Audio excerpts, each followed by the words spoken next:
Salut, bienvenue pour ce format des podcasts d'interview de photographes. Ce soir, je reçois Caroline Dordain et tu vas découvrir dans ce live les deux métiers qu'elle pratique. Elle est guide de montagne puisqu'elle habite la Savoie, donc ce sont les Alpes. Et puis, elle organise également des stages photo nature. Donc tu verras que la faune est principalement de montagne.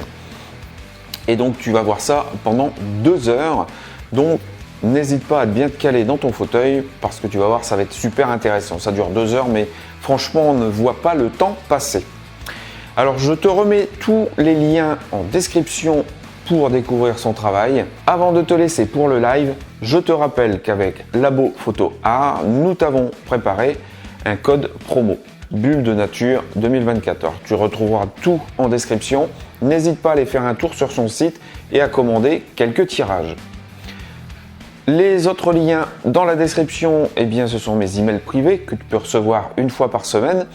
Et puis mon PDF gratuit que tu n'as plus qu'à télécharger. Moi, je te laisse avec le live et Caroline et je te souhaite un très bon moment. Allez, moi je te dis à la prochaine. Ciao!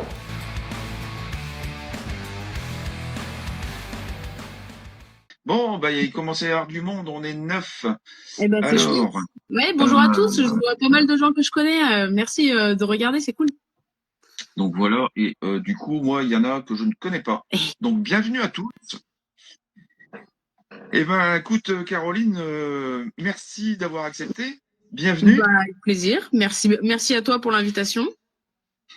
Et puis, écoute, on va passer une bonne soirée parce que c'est vrai que moi, la montagne, je connais pas forcément beaucoup. Et du coup, Ouais. on va découvrir un petit peu ça, ce monde, Ok. ton monde. Et Ouais. donc, du coup, ça va être génial. Parfait, ça me va. Bon, allez, c'est parti. Est-ce que tu peux te présenter relativement rapidement sur la région? Je te demande pas Ouais. l'adresse, hein, Ouais, mais oui. juste la région. Et puis Ok. me donner un petit peu un petit peu le matériel que tu utilises. Ok. En fait, moi, je suis en Savoie, dans la vallée de la Tarentaise, donc au niveau des grandes villes que les gens peuvent connaître un peu. Il y a Albertville, et puis toutes les grosses stations de ski un peu connues, style Courchevel, Val d'Isère et tout. Un peu. Alors c'est pas tout à fait mon secteur parce que moi, je suis plus en bas dans la vallée, dans les premiers massifs de Tarentaise et pas vers la haute Tarentaise, mais du coup voilà, sur un petit massif sauvage qui s'appelle le massif de la Lausière, qui est très connu pour le ski de rando, mais pas du tout pour le reste. Parce que, à part des moutons et quelques randonneurs, l'été, il n'y a pas grand monde. Ok. Voilà. Donc ça fait, c'est un endroit qui est varié parce que on a et en même temps le côté très touristique qui fait qu'il y a toujours un peu du monde un peu partout. Hein. Dès que tu vas sur les grosses stations, le milieu il est très très transformé. Ok. Mais en même temps, ça concentre beaucoup les gens dans le sens où, du coup, les gens vont pas beaucoup en dehors des zones touristiques. Et donc, il y a des vrais havres de paix. Enfin, pas vraiment de paix, mais en tout cas, il y a des vrais endroits sauvages et ça, c'est cool. Ok. Et puis, je suis à 1 heure du parc national de la Vanoise, donc ça en fait un lieu aussi bien sympa pour aller vagabonder, faire des randos ou même de la photo, du coup. Ok. D'accord. Voilà. Non, ça, peut-être on y reviendra tout à l'heure là, parce que c'est pareil, Ouais, j'avais une question aussi sur le monde qu'il peut y avoir dans les différentes saisons, mais ça, on y reviendra peut-être tout à l'heure, ça va. plus sur ton métier Ouais, et du coup, euh, en plus la photo, quoi. ok. Du coup, là, ta région, c'est du côté, parce que moi, je suis déjà allé en Ouais. Savoie, du côté du fer à cheval. Je sais Ouais, pas si du c'est coup, non, moi c'est un petit peu plus au sud, on va dire ok. que là, moi je suis vraiment sur la Savoie, pas la Haute-Savoie, bien le département Savoie 73. Et Ouais, plus précisément, tu vois, je suis dans un petit village sur la route du col de la Madeleine. Si ça d'accord, parle, s'il y a des fans de vélo, normalement c'est un col qui est fait souvent au Tour de France, donc peut-être ça vous parle un peu plus. d'accord, ok. Alors, je sais qu'Albertville et tout ça, j'avais été faire un tour, mais comme ça remonte à très très longtemps, Ouais, je n'ai plus la notion des distances euh, ouais. Bon, entre là où j'étais.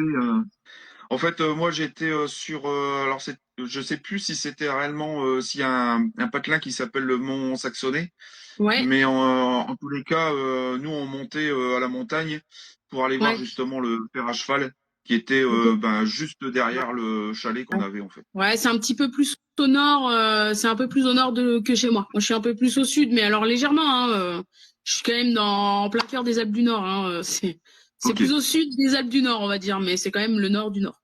d'accord, ok. Et En fait, si tu veux, toi, tu étais plus au nord d'Albertville, et moi, je ouais, suis plus légèrement au sud d'Albertville.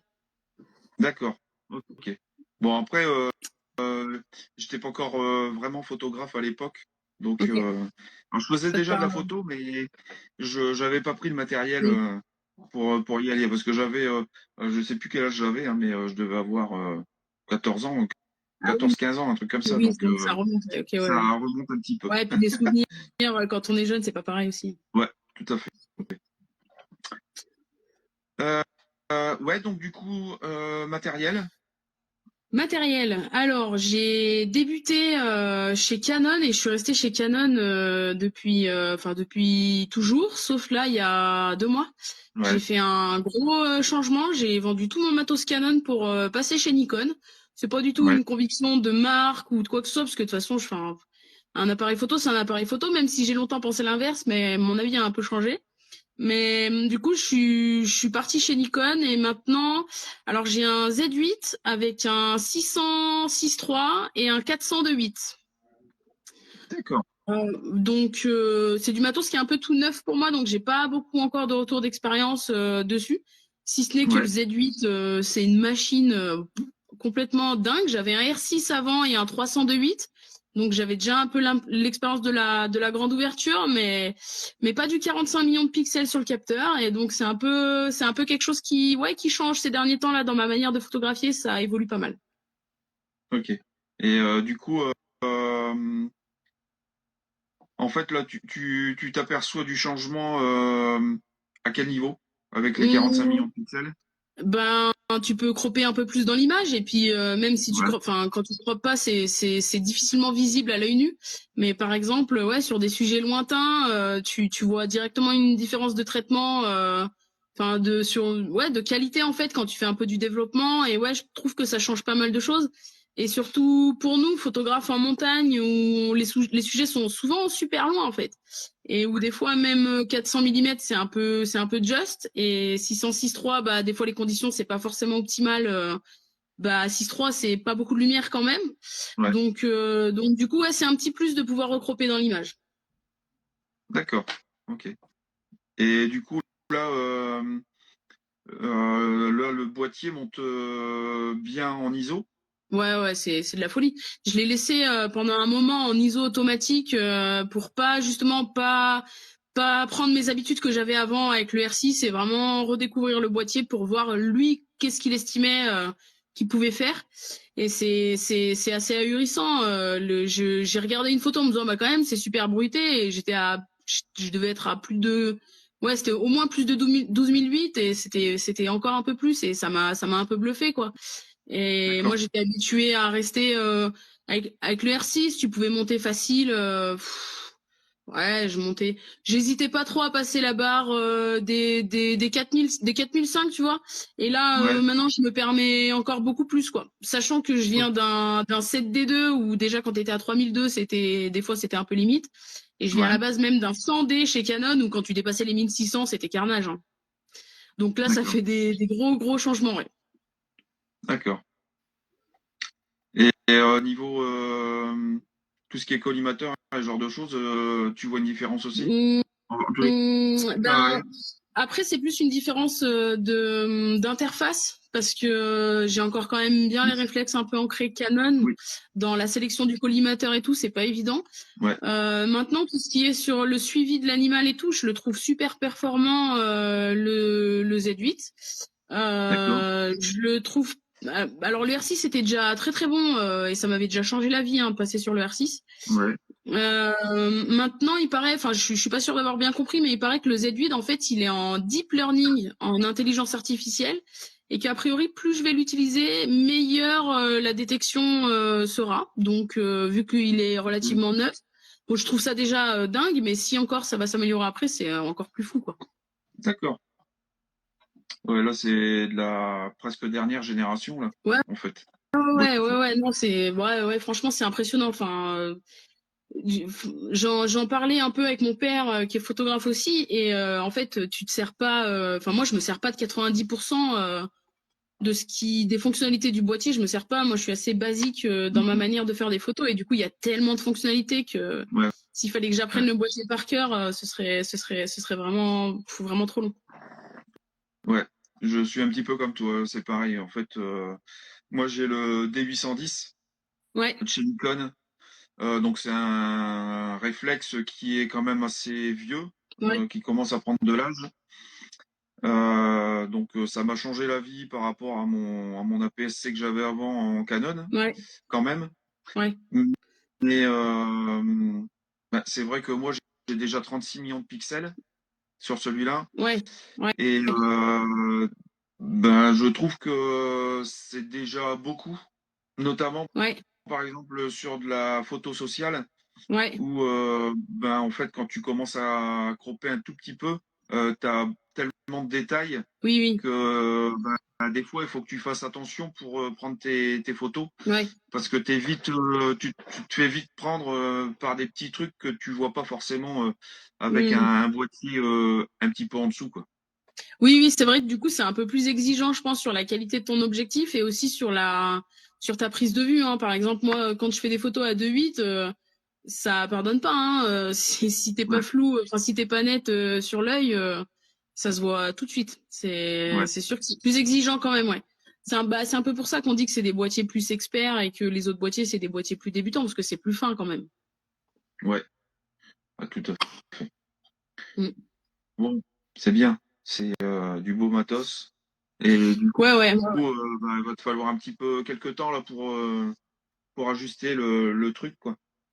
Ouais, c'est ça prend un peu de temps. Alors après, j'étais quand même assez étonnée parce qu'on en avait dit beaucoup de choses sur ouais, mais tu vas vachement regretter, tu vas voir Nikon, c'est pas ergonomique, tu vas pas te retrouver dans les menus et tout et j'étais assez étonnée en fait. C'est pas si compliqué que ça. C'est juste des réflexes limite physiques à reprendre. Tu vois, par exemple, les doigts sont habitués à chercher des boutons au mauvais endroit en fait. Pour Ouais, régler ton ouverture, ta vitesse et tout. Les boutons sont pas au même endroit. ouais, Mais du coup, ça vient vite parce que enfin, ils sont quand même super bien placés et assez instinctivement, tu comprends un peu comment trouver les bons boutons. Ça vient vite. Ce qui change, ouais, le plus, c'est vraiment un peu l'ergonomie, bon, un peu physique du boîtier. Hein, c'est pas tout à fait pareil. Le Z8, il est quand même plus gros que le R6. Mais aussi ouais. un peu, voilà, à l'intérieur des menus, il y a un petit coup à prendre pour comprendre un peu le fonctionnement du Nikon, mais c'est pas du tout aussi différent que ce qu'on m'avait dit en fait. Moi, je pensais Ouais, vraiment tomber sur un truc pas instinctif du tout, et puis au final, ça se fait. Hein. Moi, j'avais été assez surpris parce que quand j'étais en Canon, bah, j'avais démarré avec un entrée de gamme et puis après un Mm. expert. Et quand Ouais, j'étais sur l'entrée de gamme, en fait, j'avais eu l'opportunité de tester un Nikon, justement, expert. C'était le 90D à ouais, l'époque. ouais, Et ça m'avait un peu rebuté, en fait, les menus. ouais. Parce qu'en fait, c'est vrai qu'il y en a énormément et je Oui, trouve voilà. que chez C'est Canon, ça. c'était très ergonomique, en fait, très Ouais, c'est plus fluide. épuré. C'est plus Ouais, épuré, ouais, je suis d'accord. ouais. Mm, mm. Mais franchement, j'ai eu aucun problème quand je suis passé sur le plein format, en fait. Ouais. Après, bah, comme on disait tout à l'heure, comme on utilise très peu de fonctionnalités Oui, du voilà, en fait. boîtier, il y a des choses qu'on règle dès le départ et où Ouais. on revient plus après. Et puis les choses qu'on règle régulièrement, en fait, on sait où est-ce qu'elles se trouvent, quoi. Et ouais. Il y a Laure qui nous dit qu'elle a des soucis en cherchant le collimateur sur son Canon. Bah après c'est pas évident suivant le boîtier que t'as, c'est pas facile. Il y a pas mal de tutos sur YouTube, je pense que tu peux trouver, mais ouais, c'est un petit coup à prendre. Après ça va vite. Et si t'as un dernier boîtier avec les R6 et tout, t'as tout le côté quand même un peu automatique de sélection de collimateur qui est intéressant aussi à essayer. C'est quel boîtier, Laure, que tu as en Canon? Attends quelques l'instant, il y a toujours Ouais, une petite latence entre bah les. ouais, pour voir la En réponse. général, Canon, si j'ai bien compris le truc, le 6D. Un 6D, ouais. Ah ouais. Purée, moi c'est vieux, hein. Enfin c'est vieux. Le R6 pas tant, mais du coup j'ai pas la mémoire visuelle des boutons. Ouais, ça va être un petit peu compliqué de t'aider, mais dans mon souvenir, t'as un bouton assez bien fait sur la droite du boîtier qui te Ouais. permet de sélectionner la zone de Alors, collimateur, et après t'as un petit curseur qui peut t'aider à le déplacer. Bon, alors, tu peux faire le test et puis nous dire si tu y arrives. là ici, j'ai le 70D là, ici. Ah bah voilà. Alors, peut-être que tu as ces deux petits boutons ici. Et en fait, quand tu es dans le viseur, tu peux appuyer dessus. Et normalement, tu as les collimateurs qui se mettent dans le viseur. Et après, tu n'as plus à régler en fait les collimateurs avec la petite molette. Voilà. Donc c'est soit ça, soit il me semble que sur les Canon plus avancés, je crois que tu peux le faire avec un espèce de joystick Ouais, c'est ou ça. alors Pour le directement. R6, c'était comme ça, ouais. Ouais, ouais, ouais. Donc ça, c'est Bon, voilà, à voir. si, si tu y arrives, tu nous mets un petit message pour dire. Et puis, alors je crois que c'est Laure aussi qui a demandé, où est-ce que c'est? C'est plus haut. Comment on peut capter l'œil? Alors, Bah, disons vas-y. que, avec les systèmes modernes, ben c'est un petit peu plus, bah, de rien, avec plaisir, c'est un petit peu plus facile parce que c'est une intelligence artificielle dans le boîtier qui le fait, que ce soit moi quand j'avais le R6 ou là sur le Z8. Il capte un peu tout seul l'œil de l'animal ou même de la personne, et c'est complètement dingue, ça change complètement ta manière de faire de la photo. Et sinon, à l'ancienne, eh ben ouais, c'est de sélectionner le petit collimateur ou une petite zone de collimateur et puis de déplacer avec le curseur, de tomber sur l'œil. Du coup, tu as plus de loupés, c'est certain, mais bon, ça se fait. Hein. Moi, j'ai fait ça pendant plusieurs années et ça se passe bien. C'est plus long et puis oui, si l'animal il est en grand mouvement, bah, ce sera plutôt, enfin, s'il bouge très vite, je veux dire, tu auras de la chance si tu arrives à mettre sur l'œil, c'est fou, mais ouais, c'est plus difficile, mais ça se fait, franchement, ça se fait. On devient Ah, un petit peu fainéant avec les IA, là, ça se fait tout seul, et du coup, ouais, ouais. c'est plus facile. Après, il y a le fait d'utiliser aussi le collimateur central et de recadrer sur des Oui, sujets qui bougent pas trop. Et sinon, après, il y a aussi le fait de. Alors, tout dépend aussi la distance à laquelle on est du sujet, mais c'est de fermer un petit peu le diaph pour récupérer un peu de zone de netteté ouais. sur une plus grosse profondeur, on va dire. Mm. Et du coup, ça te permet de faire une mise au point sur la tête et tu auras les yeux nets, en fait. Voilà. C'est tout des petites choses qu'il faut. En fait, ça s'apprend et ça, on peut même le faire à la maison, en fait, s'entraîner sur des oiseaux Ouais, ou ce clairement. genre de choses. Et Mm. il y a plein de petites astuces, en fait, pour déjà s'entraîner à la maison ou pas très loin de chez soi Mm. et de prendre des automatismes, en fait. C'est surtout ça. Mm.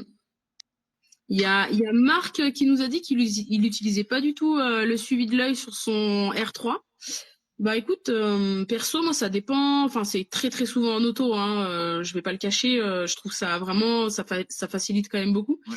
Mais c'est vrai que quand le sujet est plutôt statique ou pas, ou enfin statique, on parle quand même d'animaux, hein, ça bouge. Mais quand c'est moins rapide ou des choses là, et ben ouais, de temps en temps, je reprends un peu le plaisir de refaire ça un peu à l'ancienne et de sélectionner soi-même. T'as un peu plus l'impression d'être acteur de ta photo et ouais, du coup, bah, honnêtement, je te comprends, Marc. Ouais. Et du coup, ton suivi sur l'œil, tu peux le faire même avec si tu regardes par le viseur, hein. C'est ça? Ouais, ouais. Bah, en fait, tu es en visée numérique. Par contre, tu perds complètement la visée directe. Et ça, c'est probablement le truc le plus difficile quand tu passes d'un réflexe à un sans miroir, en fait. Ouais, Parce que en fait, tu vois directement le rendu de ta photo dans le viseur. Et ça, c'est assez déstabilisant les premiers temps. Mais d'accord. ça t'évite le fameux loupé de mince, j'ai pas fait gaffe, en marchant, j'ai bougé les ISO et du coup ma photo elle est cramée ou j'ai Ouais, fermé ouais, l'ouverture, enfin tu vois, ou des trucs, des détails un peu cons comme ça. Tu le vois ouais. directement dans le viseur. Mais par contre du coup tu perds un petit peu ouais, je trouve que du coup enfin je sais pas trop ce que tu perds en fait et ce que tu gagnes. C'est un peu ça l'idée. Ouais. C'est forcément c'est sans miroir, donc tu peux pas être en visée directe, mais pour le coup, écoute, il y a autant d'avantages que d'inconvénients. Je trouve c'est pareil, c'est un truc, je me faisais tout un monde de cette histoire et puis au final ça s'est fait quoi. Ok. Alors moi, je peux pas en parler parce que j'ai pas testé d'hybride. Ouais. Le seul hybride que j'ai testé, ça remonte quand même à quelques années. C'était Mm. dans un magasin parce que j'avais un pote qui cherchait un boîtier et du Ouais. coup j'avais testé. Alors je sais plus ce que c'était un Olympus, je crois, mais en fait D'accord. c'était horrible. En fait, ça faisait vraiment les anciens Ouais, je vois ce que tu veux viseurs dire. de Ouais. premiers hybrides là et ça m'a pas plu du tout.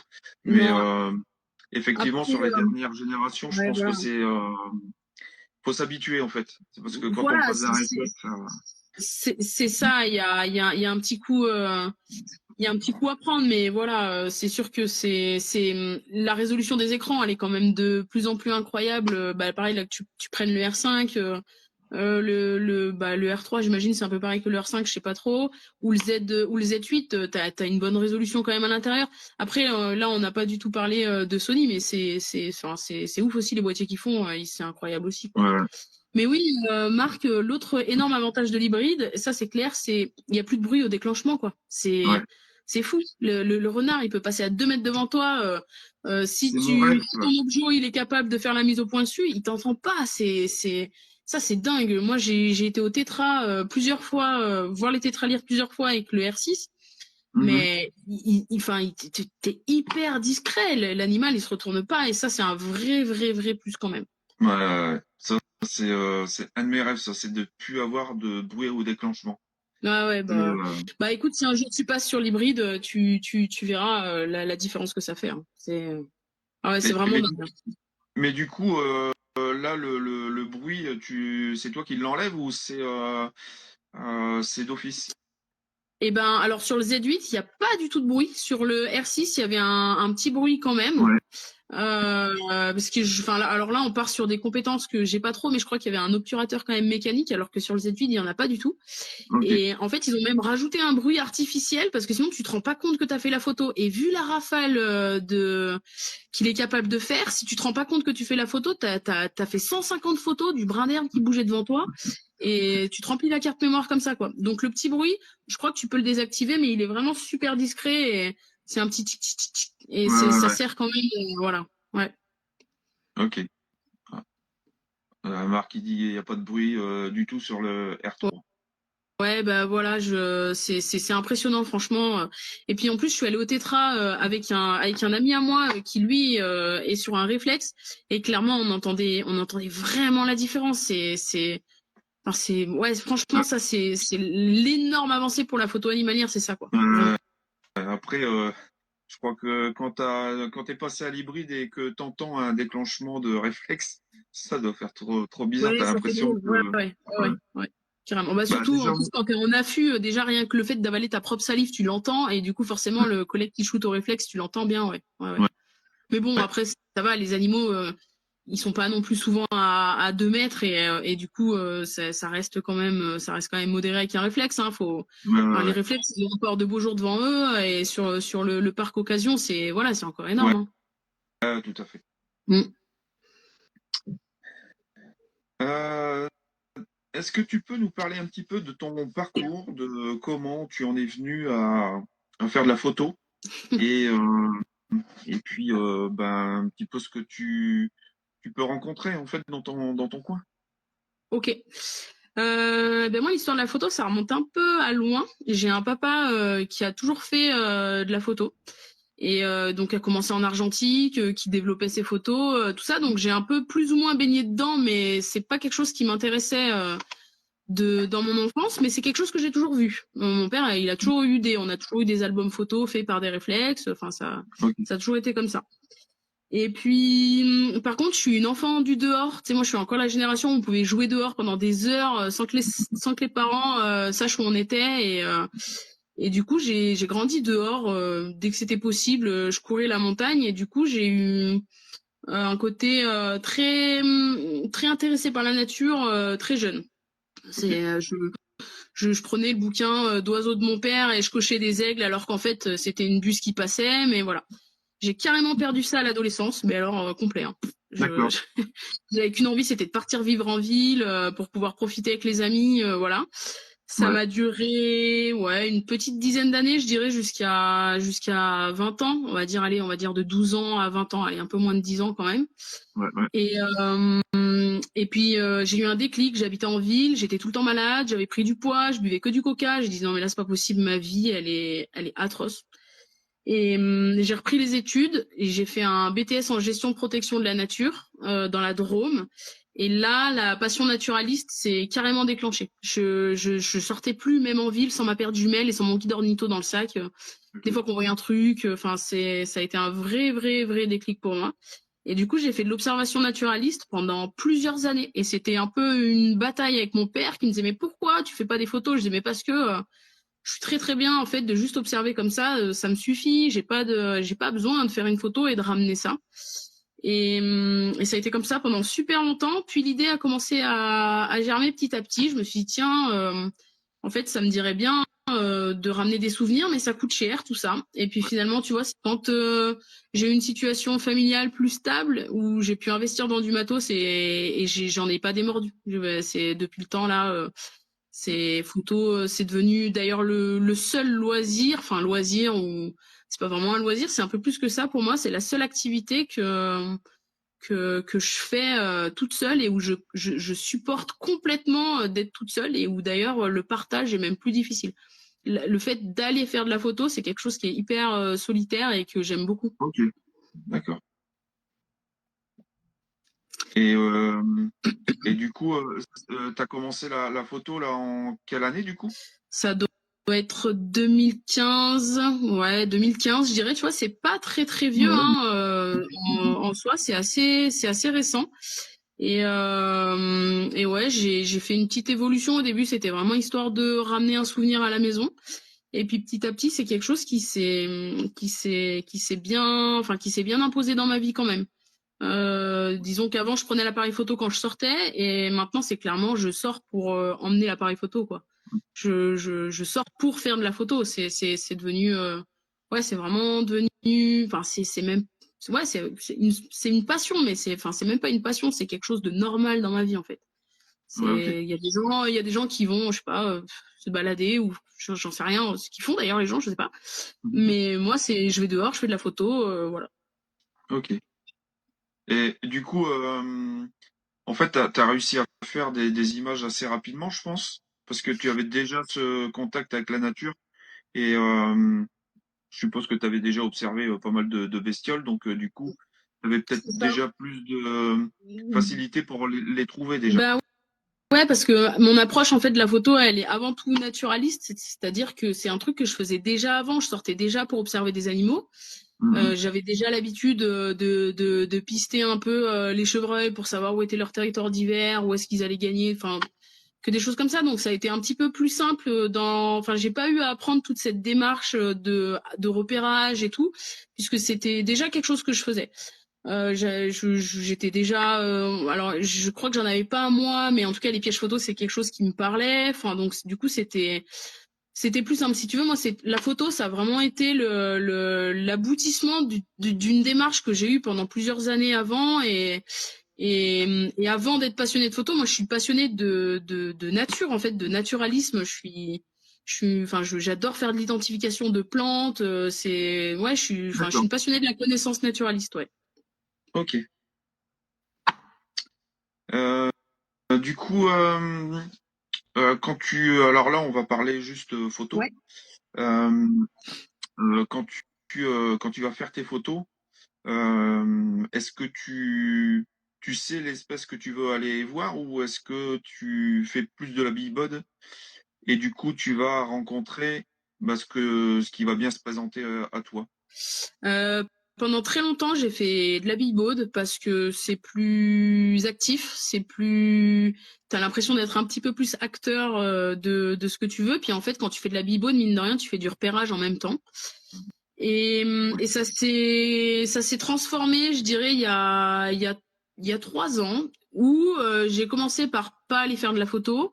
mais à reprendre un peu les habitudes que j'avais avant d'aller voir le renard ou d'aller voir les chevreuils et du coup d'y emmener mon appareil.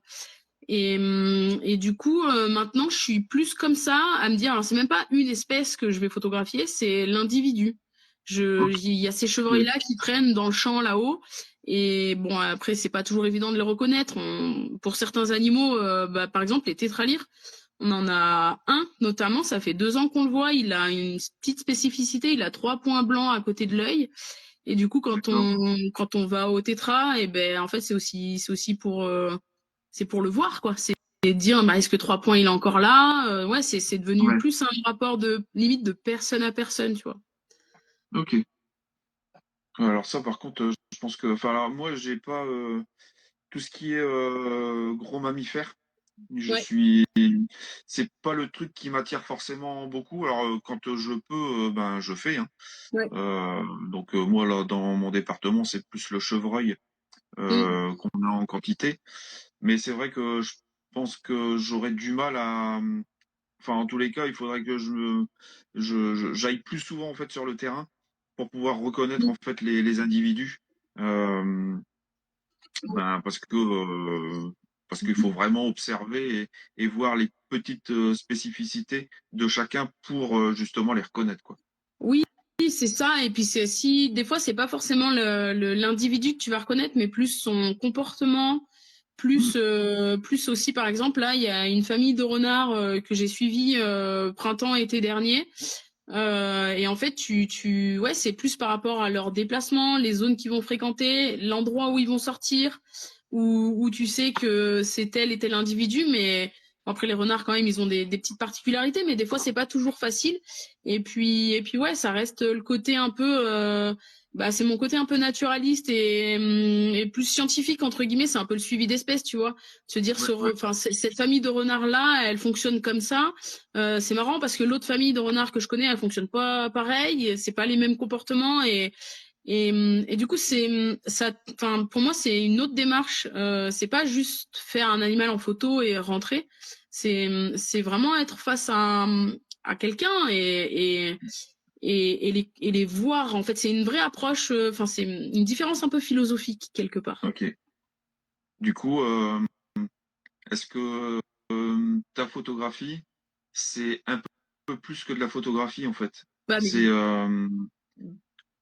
c'est carrément, c'est carrément.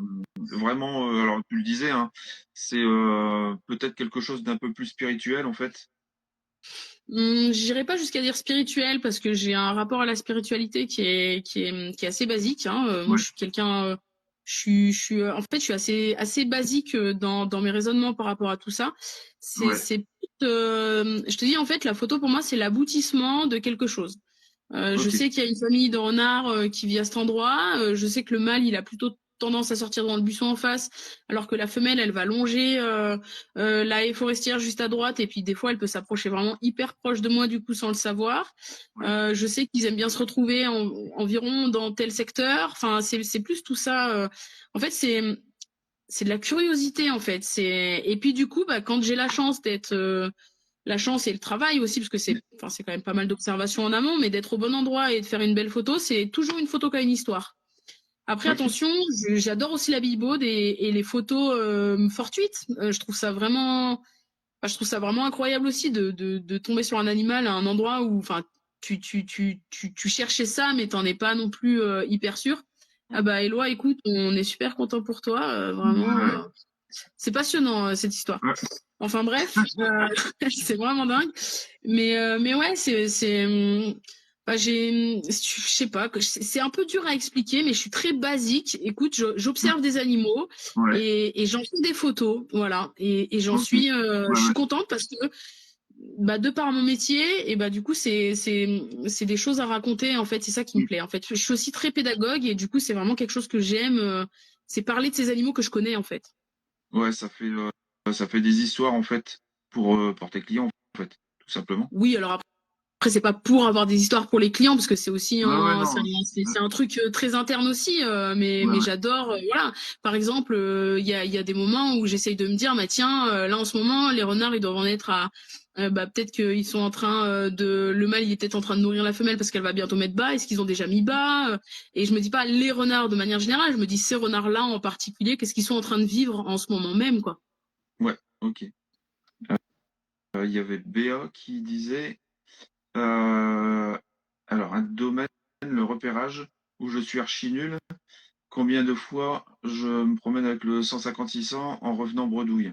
Alors, ouais, alors Ouais, ça, c'est la photo nature, hein. ouais, voilà, c'est ça. Si t'es sûr de faire des photos, quelque part, c'est presque. Moi, je trouverais ça pas drôle. C'est moins. C'est moins fun. Après, c'est normal aussi. Ben, souvent, les plus grosses sessions de repérage que je peux faire, et ça va vous paraître peut-être un peu décalé, mais c'est quand je pars avec mon conjoint et mon fils, en fait. J'ai pas l'appareil photo avec moi, et du coup, t'es plus attentif à ton environnement que à ton appareil photo. Parce que quand t'as l'appareil photo, moi, il y a toujours un piaf qui se met sur la branche, et du coup, je suis concentrée à essayer de quand même faire une belle photo ou quelque chose. Ouais. Et alors que le vrai repérage, en fait, c'est avoir le nez dans la piste. Et du coup, quand t'as le nez dans la piste, tu vas partir dans des endroits qui sont pas forcément sympas, où c'est pas forcément fastoche de se déplacer, ou du coup, l'appareil photo, ça va te gêner. Du coup, tu peux être limité dans ce repérage-là, quoi. Donc, le repérage, en fait, faut aller Ouais, se balader en se disant, je suis la piste. Je suis un ok. pisteur, quoi. Ouais, ouais, ouais, tout à fait, ouais. Et qu'est-ce qu'elle disait? Elle disait aussi, pourtant j'habite la campagne depuis toute petite et fille d'agriculteur, ça aurait dû m'aider dans mes repérages. Alors en fait, je pense pas. Je pense pas. Je pense que après c'est un état d'esprit, je pense aussi à avoir et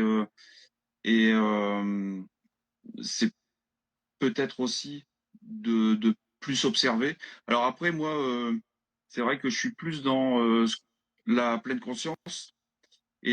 Et je trouve que depuis que je la pratique lors de mes sorties, en fait, alors je sais pas si c'est réellement lié à ça, en fait, mais je vois plus de choses, en fait. Ouais, Et carrément.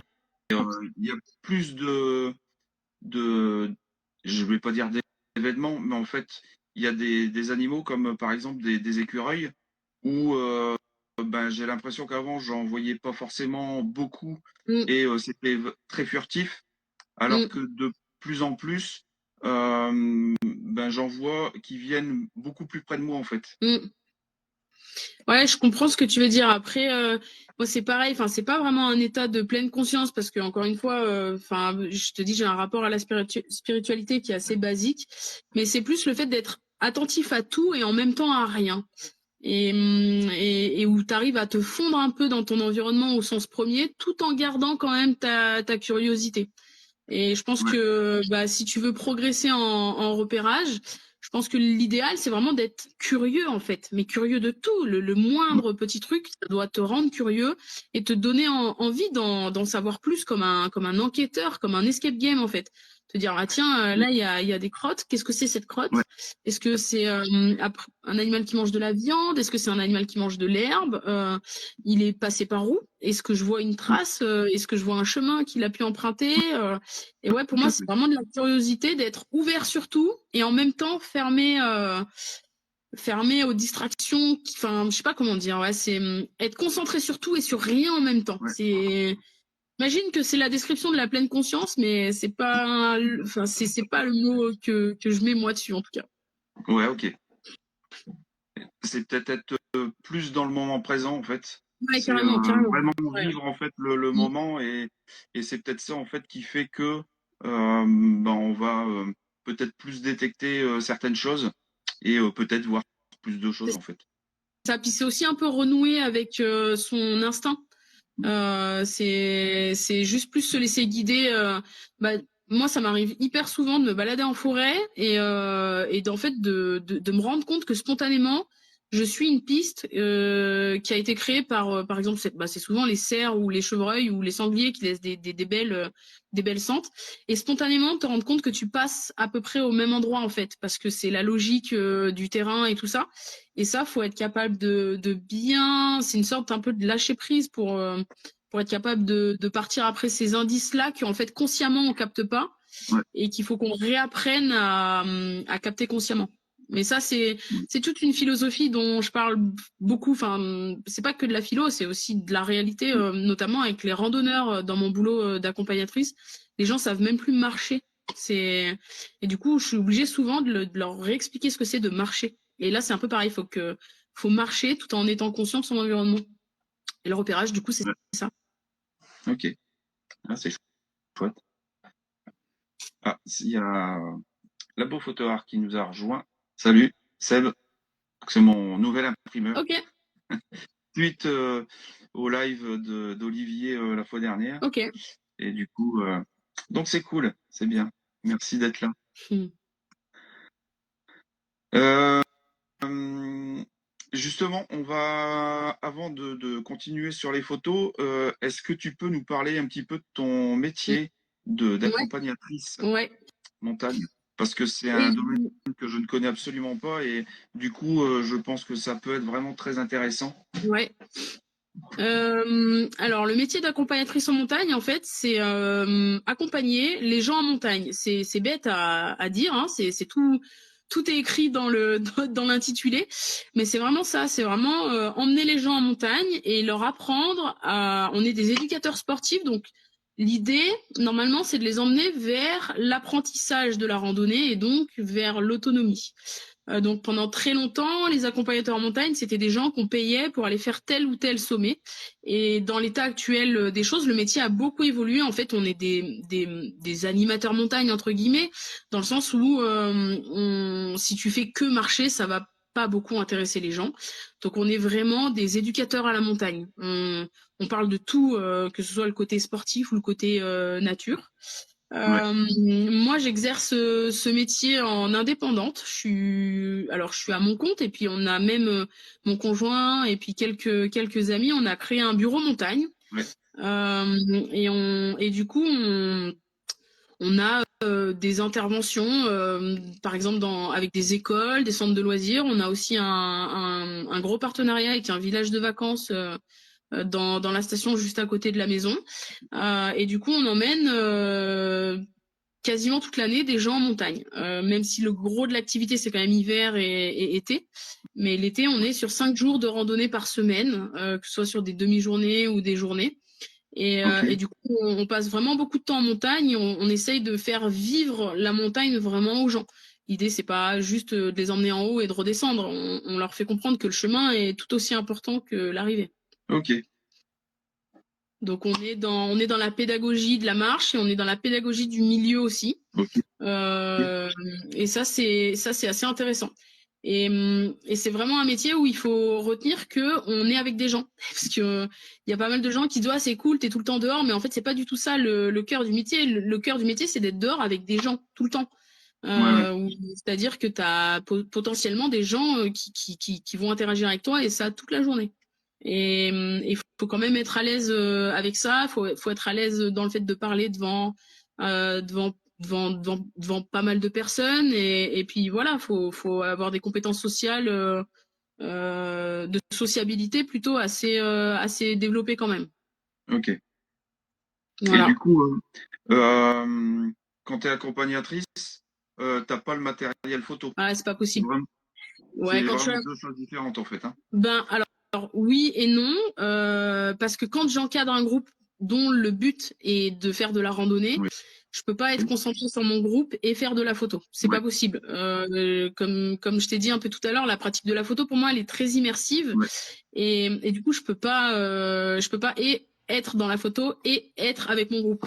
Ne serait-ce que pour des questions de sécurité, parce qu'on est aussi les garants de la sécurité du groupe. On est responsable juridiquement de la totalité de notre groupe. Donc c'est super important d'être avec eux en fait. Et quand je fais de la photo, je peux pas être avec eux. Par contre, là où c'est ouais, pas tant différent, c'est qu'être accompagnateur en montagne, en fait, c'est tellement de variétés enfin, de possibilités d'exercer le métier. Et que, enfin, du coup, moi, je fais des randos spécifiques photo où j'encadre des gens pour en montagne pour aller ouais, faire de la photo. Ou ok, du coup là, on rentre dans un tout autre contexte. ouais, ok, ouais, ouais, d'accord. Il y a deux, c'est vraiment deux choses séparées et donc, Oui. et Ouais. du coup, ceux qui font de la rando, enfin, quand tu accompagnes les personnes en montagne, Tu as des clients qui font de la photo quand même pendant la rando ou pas? Oui, oui, bien sûr. Ouais, après, le fait que moi j'ai pas de photo, c'est pas du, enfin, d'appareil photo, c'est pas du tout limitant pour que les gens n'en aient pas. D'ailleurs, c'est même très Ouais. souvent l'inverse.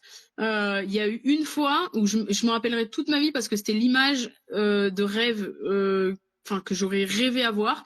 Et je n'ai pu faire cette photo qu'avec mes yeux. Et il se trouve que dans le groupe, il y avait un monsieur qui avait un bon appareil. Bon, il avait un 70-200 2.8, mais en tout cas, on a réussi à faire quelque chose et c'était énorme.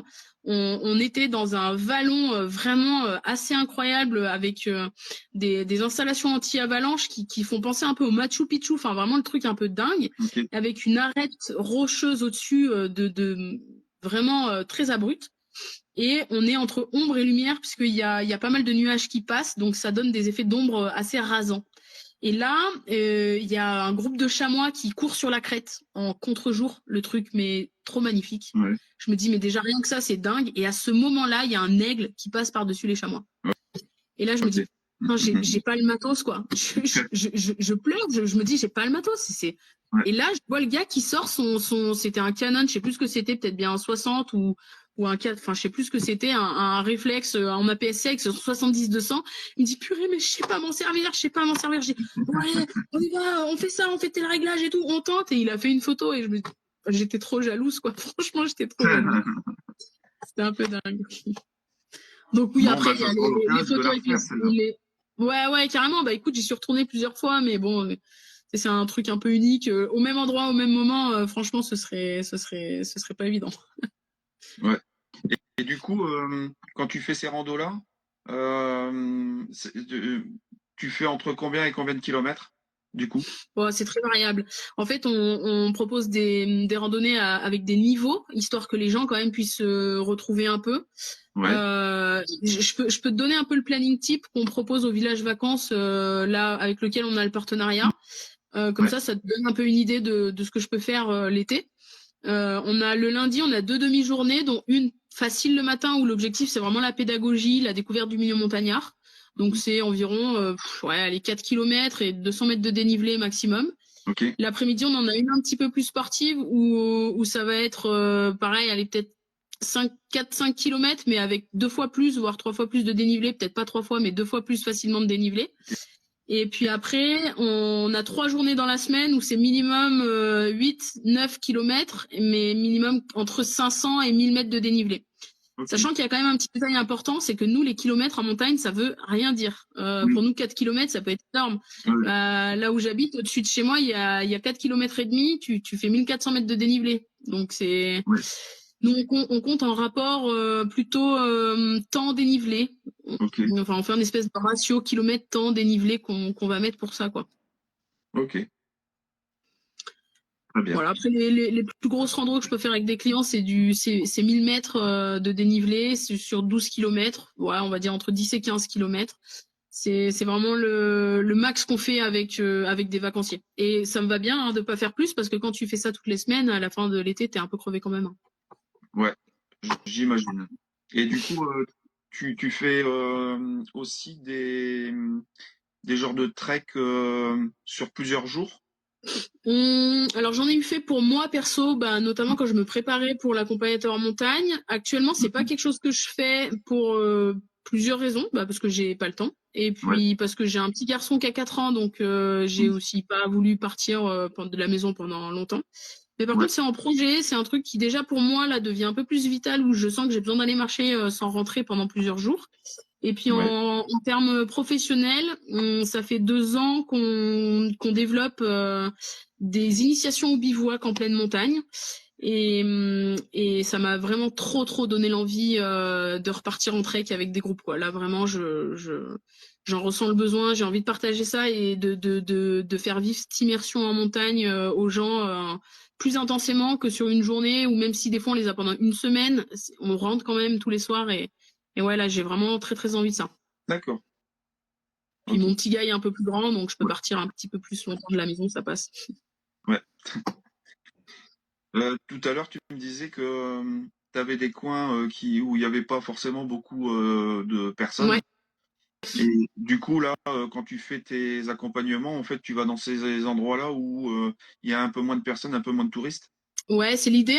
en fait, alors sachant qu'on est un peu tiraillé entre les deux, parce que ces zones-là, du coup, bah, tu sais, on habite en montagne, donc par exemple, tu as le village vacances sur un endroit, et nous, on veut aller dans la montagne qui est juste en face, qui est à vol d'oiseau et à moins de 5 kilomètres, mais par contre, en voiture, c'est 30 bornes, parce qu'il faut descendre et remonter l'autre côté. Donc on a un peu des contraintes bah, écologiques, on va dire, un peu de ce côté-là, et puis bah, les gens, quand ils viennent, ils n'ont pas envie de faire 1 heure de route juste pour Ouais. aller randonner. Donc on alterne un peu entre les deux. On alterne sur du directement sur place où c'est plus dans le milieu station de ski, mais c'est station de ski en été, donc c'est un peu différent. Et puis bah quand même, voilà. Après quand ils nous connaissent un peu plus, ils nous font confiance et ils disent ok c'est bon. Cette heure de voiture on l'a fait parce que on sait que on va aller vers quelque chose de bah, d'un peu plus sauvage. Et on est plusieurs hein, dans notre bureau montagne, mais par contre on est tous vraiment des passionnés de montagne et du partage de la montagne, et du coup ouais les gens ils apprécient vraiment ces randonnées un petit peu plus sauvages. Ouais, il y a des endroits où on fait carrément du hors sentier, il n'y a pas de chemin et on les emmène, et c'est top, c'est top. Moi j'adore leur faire ressentir un peu ça. On n'a pas beaucoup de milieux très sauvages en France, Ouais. et de au moins pouvoir toucher ça du doigt, c'est une expérience assez intéressante. Ouais. Ok. Et du coup, pour celui qui connaît pas forcément en fait la montagne, Ouais. euh, pour réussir à faire des balades, bah, que ça soit juste de la rando ou bien pour de la photo, combien il lui faudrait de temps pour réussir à faire du hors-piste et de savoir où est-ce qu'il va en fait? Ça c'est une bonne question parce que ça dépend un petit peu de la personne en soi. Si c'est une personne qui a un petit peu de conditions physiques, parce qu'on va pas se mentir, il n'y a pas besoin d'être Kylian Jornet pour faire de la montagne, mais tu as quand même un peu de conditions physiques à avoir. C'est-à-dire qu'il faut quand même être capable bah, d'enchaîner le dénivelé et de le redescendre, parce que très souvent les gens pensent que quand tu es arrivé en haut c'est bon, c'est fini, mais la descente est tout aussi physiquement intense, même si au niveau cardio tu es moins essoufflé. Et puis t'es pas obligé de courir la montagne pour et de faire des milliers de dénivelés avant de te dire que tu fais de la rando ou avant d'arriver à faire des photos. Je pense que Ouais. pour quelqu'un qui veut débuter, alors attention, c'est pas pour prêcher pour ma profession, hein, mais je pense que ce qui serait vraiment intéressant, c'est de se tourner vers des pros de la montagne, parce que, eh bien, ils vont apprendre les bons gestes et les bonnes pratiques à avoir. Et ces bonnes pratiques, on peut les écrire sur un papier et du coup donner le papier gratuitement, ça c'est pas un problème, mais de le vivre, c'est un peu différent. Donc ouais, mon premier conseil, ce serait d'essayer de trouver quelqu'un, alors professionnel ou pas finalement, payant ou pas, mais quelqu'un qui a de l'expérience là-dedans et de l'accompagner plusieurs fois. Après, l'autre petit conseil, et ça c'est parce que c'est quelque chose que j'ai vécu, il faut pas avoir peur. Il faut pas avoir peur de se dire mais je sais pas où il va ce chemin, si je le suis, qu'est-ce qui va m'arriver en fait. Il faut tenter et puis au pire tu reviens en arrière. Après évidemment, il faut rester en sécurité, mais voilà. Sinon apprendre la cartographie, c'est un petit plus, savoir lire une carte, Ouais. ça c'est top. Et puis pour les secteurs photo, ben ça évidemment c'est plus chaud, c'est un peu comme les coins à champignons, c'est pas, c'est pas évident d'aller glaner, mais tu peux aller un peu au culot et demander aux gens. Des fois même seulement les villageois, hein, tu sais, tu passes dans le village en dessous, tu demandes est-ce qu'il y a des chevreuils qui traînent là-haut. L'ancien il va te le dire. Hein. Ouais. Mais bon, Donc ça après, passe. je pense que enfin, moi, ça me viendrait ça serait plus logique pour moi. C'est que celui qui veut faire de la photo animalière, plante, hein, peu importe. Mais je pense qu'il faut d'abord qu'il s'imprègne en fait du milieu et donc justement qu'il prenne un guide pour lui apprendre en fait les bases C'est ça. avant de s'aventurer seul en fait dans la nature, quoi. Parce que j'imagine qu'en Oui. montagne, tu peux facilement te perdre si tu connais pas Oui. en fait. Non, mais voilà, c'est pour ça que si en fait, si t'es une personne qui a la curiosité et la compétence de progresser, et donc, bah, par exemple, de t'initier à la cartographie assez sérieusement, c'est ok, ça se fait vite. Moi, je l'ai fait toute seule, ça va vite. Et par contre, quand je l'ai fait toute seule, et après, j'ai fait une préformation, en fait, pour me préparer à l'accompagnateur en montagne. Et à l'issue de cette formation, je me suis demandé comment je me perdais jamais avant. Bon, je m'étais jamais perdue, mais à force d'acquérir des connaissances, tu dis wow, comment j'ai fait avant, c'est quand même un peu dingue. Ouais, Voilà. Juste un petit mot, Béa, je crois qu'on te répond un petit peu après sur les stages ouais, photo. J'ai vu que ouais. tu as posé la question plusieurs fois, on te répond un petit peu plus loin. Mais oui, oui, enfin en tout cas, vraiment accompagner quelqu'un qui a la connaissance, c'est bien. Et pourquoi je parle d'un pro plutôt que d'une connaissance qu'on peut avoir? Parce que les accompagnateurs en montagne, pour la majorité d'entre nous et de plus en plus dans les jeunes qui arrivent, c'est qu'on est aussi formé à la pédagogie et à la manière de transmettre les choses. Et du coup, ça, c'est un peu différent parce que je suis sûre que on a tous un pote qui fait de la rando et qui t'emmène et en fait qui se retrouve à cavaler devant comme un âne et puis toi t'es derrière, tu te dégoulines, tu sais Ouais. pas où il est parti, tu juste tu t'es arrêté faire pipi, il est plus là. Enfin, donc ouais, il faut un pro en soi. En fait, c'est son boulot. Nous, c'est notre boulot de vous accompagner en montagne et de vous apprendre à le faire. Ouais. Voilà. Par contre, l'orientation et la carto, oui, il faut que ce soit une démarche un petit peu plus perso. Même s'il y a plein de randos qui sont super bien balisés et que tu peux faire sans avoir des grosses compétences en carto. Mais du coup, là, il faudra bien choisir ton massif. Par exemple, il y a des massifs montagneux qui sont vraiment top pour débuter, genre les Vosges. Ils ont un balisage qui est incroyable. Mhm. Genre le Vercors aussi, il y a plein de randos super bien indiqués que tu peux faire. Sans toucher ton téléphone de la journée, sans toucher une carte, tu suis le balisage et c'est au top. D'accord. Tout ce qui est Jura, même certains endroits, les Bauges aussi, enfin, t'as pas mal de secteurs où t'es pas forcément obligé d'être bon là-dedans pour t'en sortir. Par contre, dès que tu veux aller un peu plus dans le hors-sentier ou des choses comme ça, bah oui, là, il faut des Mhm. compétences et des connaissances un petit peu plus poussées. Ouais. Sans forcément parler de connaissances techniques, mais simplement la connaissance de ton milieu. Oui. Nous, tous les hors-sentiers qu'on fait avec les gens, c'est des trucs où pour nous, déjà, c'est pas vraiment du hors-sentier, c'est des endroits qu'on connaît très bien Oui. et Mhm. où en plus, voilà, qu'on a déjà arpenté 50 fois, quoi. Et encore 50 fois, je suis sympa. Mhm. Et du coup, enfin, j'imagine que entre faire une rando l'été et faire une rando l'hiver où tu as de la neige, en fait, ça transforme Ouais. complètement le paysage. Et du coup, là, c'est encore, enfin, pour quelqu'un de non initié, c'est encore plus dangereux, je dirais. Alors voilà, donc tout ce que j'ai dit avant sur le fait de se lancer tout seul et tout, évidemment, c'est valable en estival. En hivernal, pas du tout. En hivernal, en montagne, il y a énormément d'autres paramètres qui peuvent jouer, Ouais, notamment les avalanches, ouais, truc tout bête. Notamment des sentiers qui peuvent être fermés justement à cause de ça sur les périodes d'hiver, notamment sur du dérangement de la faune qui est beaucoup plus important, on va dire beaucoup plus grave en hiver qu'à d'autres moments. Non, non, évidemment, l'hiver, c'est impératif, à mon sens, si tu connais pas la montagne, d'aller avec quelqu'un qui s'y connaît. ouais, Nous, en tant qu'accompagnateur, c'est raquette à neige. Je pense qu'il y a pas mal de gens qui sont adeptes du ski de rando, que ce soit même pour la photo. Hein. J'ai pas mal d'idées en tête là de photographes de montagne qui sont en ski de rando.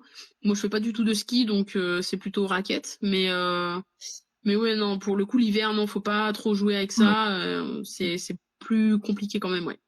ouais. Parce que je me rappelle, en fait, il y a eu plusieurs fois, on est allé en vacances avec la famille. Alors, pas dans les grosses montagnes, mais tout ce qui est Vosges, Jura. On a fait aussi des sorties, donc c'était l'hiver. Et c'est vrai que des fois, tu te retrouves sur des endroits où, ben, en fait, comme tu connais pas, tu aucun point de repère. Et, Ouais, et en fait, enfin, tu rigoles, mais tu rigoles jeune, quoi. Enfin, je veux dire, c'est au bout d'un moment, tu te dis, bon, par où on va, quoi. c'est ça. Puis après, tu as quand même aussi les conditions météo qui peuvent être extrêmement changeantes Mhm. en montagne. Et ça, été comme hiver, ça peut aller très très très vite. Hein.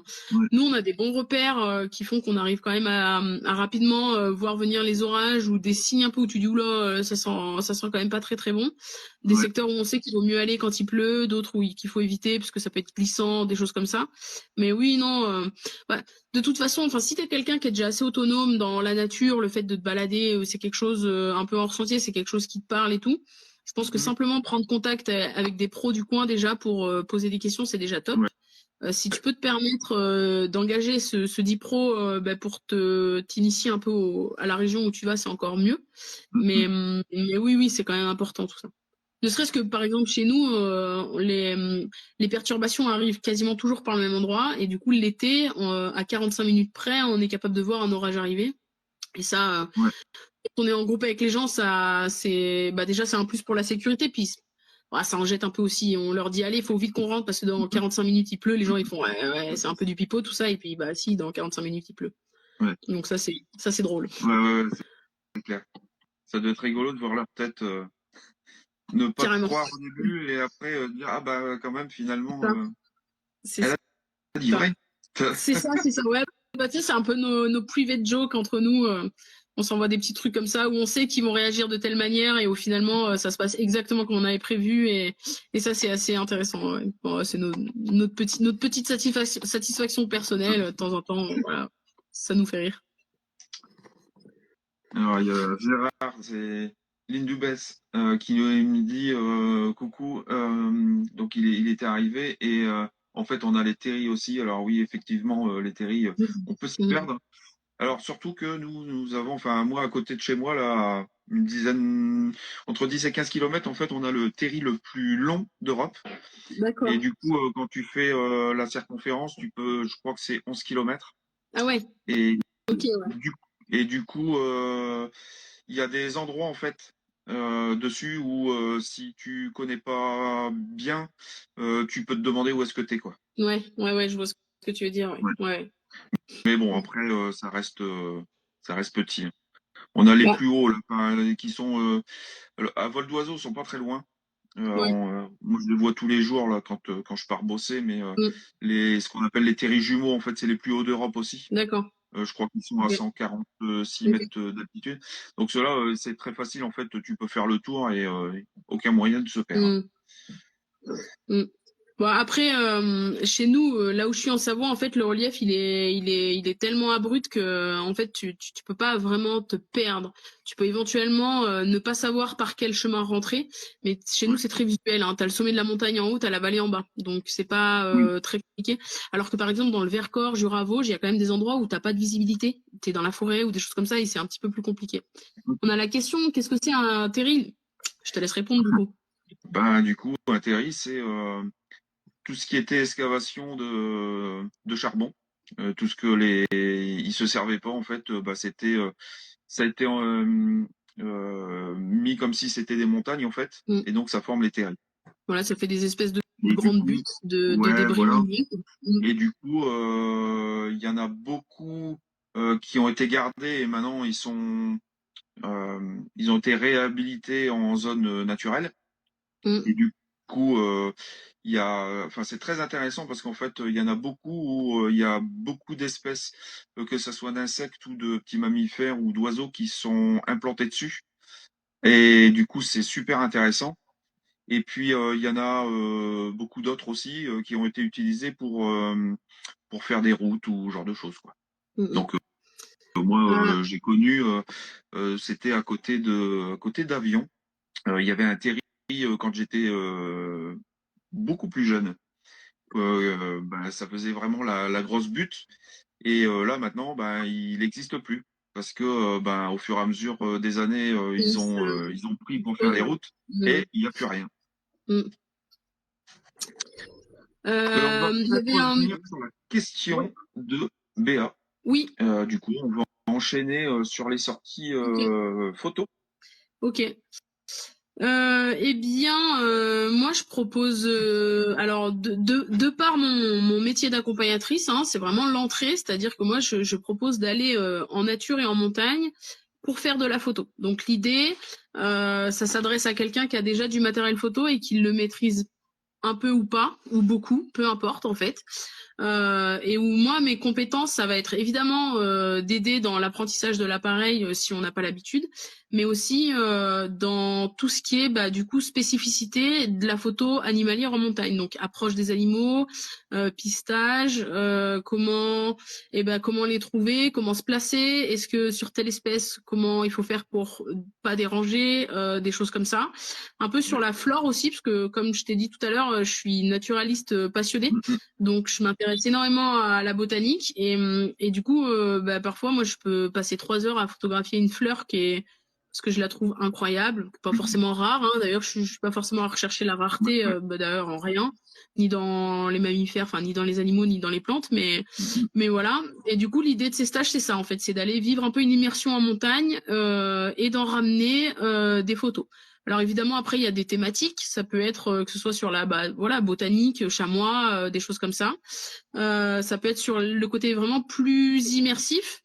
Le fait, par exemple, bivouac au pays du chamois. Donc là, on part avec les duvets et le matos photo, quoi. Et du coup, on dort là-haut sur place et puis on vit un petit peu ce qui se passe. Des fois, on les voit hyper proches et on se fait surprendre parce qu'ils traversent la zone de bivouac en piavalant et tu comprends pas trop pourquoi. Et puis des fois, on les voit super loin et on les observe qu'à la longue vue. Mais voilà, donc moi, les stages, c'est vraiment des stages photo en montagne. Ok. Et du coup, Voilà. euh, en espèces, tu as quoi principalement? Ce que tu vois le plus régulièrement, on va dire? Chamois, Ouais. carrément chamois. Après tout ce qui est chevreuil, cervidés, ça dépend des périodes évidemment pendant le brame, mais c'est pas forcément le moment où moi je suis le plus active côté photo. Quand je vais au brame, je suis plutôt avec la paire de jumelles pour les regarder. Je vais pas aller faire de l'affût au milieu de la place de Brame par exemple. Oui. Voilà. Aussi parce que j'en ai pas souvent l'occasion, très honnêtement. Je suis plus avec mon conjoint et mon fils avec la longue vue et les jumelles à s'extasier parce qu'on a vu un 14 score en fait, le truc un petit peu plus voilà. Ok. Donc bouquetin aussi sur le parc national de la Vanoise. Tous les petits mammifères un peu style hermine et tout, je commence à voir pas mal. Du renard Ouais. du coup comme un peu partout. Et là depuis 2 ans, enfin depuis 2 saisons plutôt que 2 ans, donc 2 automnes. Je suis en train de travailler sur une peut-être éventualité. Et, donc là, on est sur quelque chose de très de pas encore fait. Ouais. Proposer des affûts au tétralyre. Donc beaucoup plus, D'accord. voilà, un animal qui est quand même beaucoup plus complexe à approcher. Et Ouais. pourquoi en automne? Eh bien parce que alors c'est pas les parades où ils vont se battre pour la repro. Ils sortent pas de l'hiver, donc ils sont pas Ouais. stressés. Ils sont à Ouais. l'automne, ils sont gavés de myrtilles, de feuilles, de tout ce que tu veux. Enfin, ils sont vraiment cool. Et ils ont une espèce de répétition générale de parade nuptiale. Et du coup, pour aller les observer, c'est vraiment plus cool. C'est aussi plus Ok. accessible en termes de randonnée, en termes de quantité de marche. C'est beaucoup plus accessible qu'en hiver. D'accord. Ok. Et du coup, là, pour ce type d'oiseau, il faudrait que tu t'organises comment en fait pour emmener les gens? Déjà, j'imagine que tu vas pas emmener trop de monde, déjà. Non, c'est une personne à la fois, Ok. concrètement, parce que déjà deux, c'est beaucoup dans un affût. Ouais. Puis plus on est nombreux, plus il y a le risque de dérangement qui est présent. Le lieu, en fait, le scénario, tout est fait. Je sais comment emmener les gens, c'est pas un problème. C'est plus une question de, est-ce que éthiquement, est-ce que c'est ok ou pas? J'en suis là en fait. Je suis Ouais. quelqu'un qui réfléchit beaucoup à tout Ouais. et vu que c'est une espèce qui est quand même sensible, qui est délicate, qui était chassable encore il y a pas si longtemps que ça chez nous en Savoie, qui a été D'accord. déclassé chassable pour la première année là. Ah oui. Je sais pas encore si c'est ok ou pas de le faire. Ok. J'arrive pas trop à me décider. Ok. Je pense que c'est quelque chose où si je connais la personne, où ce sera beaucoup plus facile pour moi. J'ai un peu du mal encore à franchir le cap par rapport au tétra. Ouais. Mais voilà. Après, c'est un oiseau qui est tellement fascinant que j'ai aussi envie de partager ça, ne serait-ce que pour que les gens prennent conscience de l'espèce et comment dire, de la fragilité de cette espèce. Et du coup, ça passe aussi un peu par là. Donc c'est encore en En questionnement, on va gestation. dire. Ouais. Ouais, en Ouais. gestation, ouais, tout Bah, à fait, ouais. après, je pense que même sur des espèces un petit peu plus délicates, je pense que Mm, si là tu me dis que tu emmènerais qu'une personne à la mm. fois, je veux dire si tu sélectionnes, alors on peut jamais savoir, mais si tu sélectionnes en fait les personnes et que tu fais, je sais pas moi, peut-être 3 ou 4 sorties, je pense que ça peut être bien quoi en fait, parce que tu vas Ouais, faire je pense que découvrir. c'est un peu l'idée. À mon avis, ce sera un stage qui sera proposé éventuellement à des personnes que j'ai déjà vues en stage et du coup que je Oui, connais. oui, Voilà, je pense que ce serait un peu comme quand tu vas chez l'ostéo, tu as une première séance et puis après oui, une deuxième et plus si ouais, affinité, ben là ce sera un peu pareil quoi. ouais, ouais. Ouais, puis je pense que en fait, pour cette espèce, ça pourra être aussi l'occasion, c'est d'appuyer encore plus sur la préservation du milieu C'est ça. et comment l'approcher et l'éthique d'avoir quand on se balade dans la nature, hein, tout Ouais, simplement. c'est ça, ouais, carrément. Mm. Alors, j'ai vu passer des commentaires. Tuc, tuc, tuc. Alors, oui, non, on ne donnera pas les stations où on peut voir les bestioles. Euh, Bah, après, encore une fois, enfin ça c'est un truc qui arrive souvent où les gens ils te contactent, ils disent ouais j'ai vu que t'étais dans tel coin, où est-ce qu'on peut voir des animaux et tout. ouais, Donner ou pas donner, en fait, c'est, enfin, moi en soi, je te dis, quand c'est des gens que je connais, ça me dérange pas du tout d'aller dire, ouais, écoute, tu peux aller à tel endroit voir les animaux, parce que c'est des gens dont je connais le fonctionnement et tout. Quand c'est des gens qu'on connaît pas, c'est pas par pudeur ou par, ouais, bah t'as qu'à bosser toi-même pour trouver tes animaux, tu vois, c'est pas du tout ça. ouais. Mm, C'est une mm. question de dérangement, où on se dit, mais voilà, je sais pas trop qui est cette personne, quelles sont ses réelles intentions, c'est, tu sais, ça peut être un petit peu, voilà, un petit peu bizarre, quoi.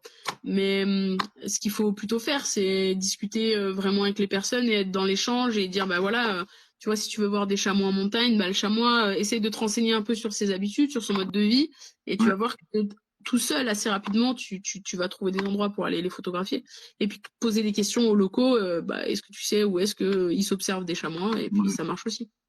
Ouais, et puis après, enfin, moi, je sais que, alors, c'est très ambigu aussi parce que j'ai, depuis pas mal d'années, en fait, je ne donne plus du tout, en fait, les endroits où je photographie, peu importe ce que ce soit des animaux ou des fleurs, tout simplement parce que j'ai été confronté à plusieurs événements qui ont fait que je veux plus donner. Et Ouais. puis dans un autre temps en fait, ben en fait comme je propose des ateliers photo, ben forcément quand je vais avoir des clients, je vais être obligé de partager en fait certains endroits quoi. C'est ça, c'est ouais, c'est je suis d'accord, hein, c'est assez ambigu, hein, ouais, je suis complètement d'accord avec toi. Ouais. Mais C'est après dur, hein. je pense que enfin moi par exemple tu vois sur si j'arrive à avoir des gens en fait sur par exemple les orchidées.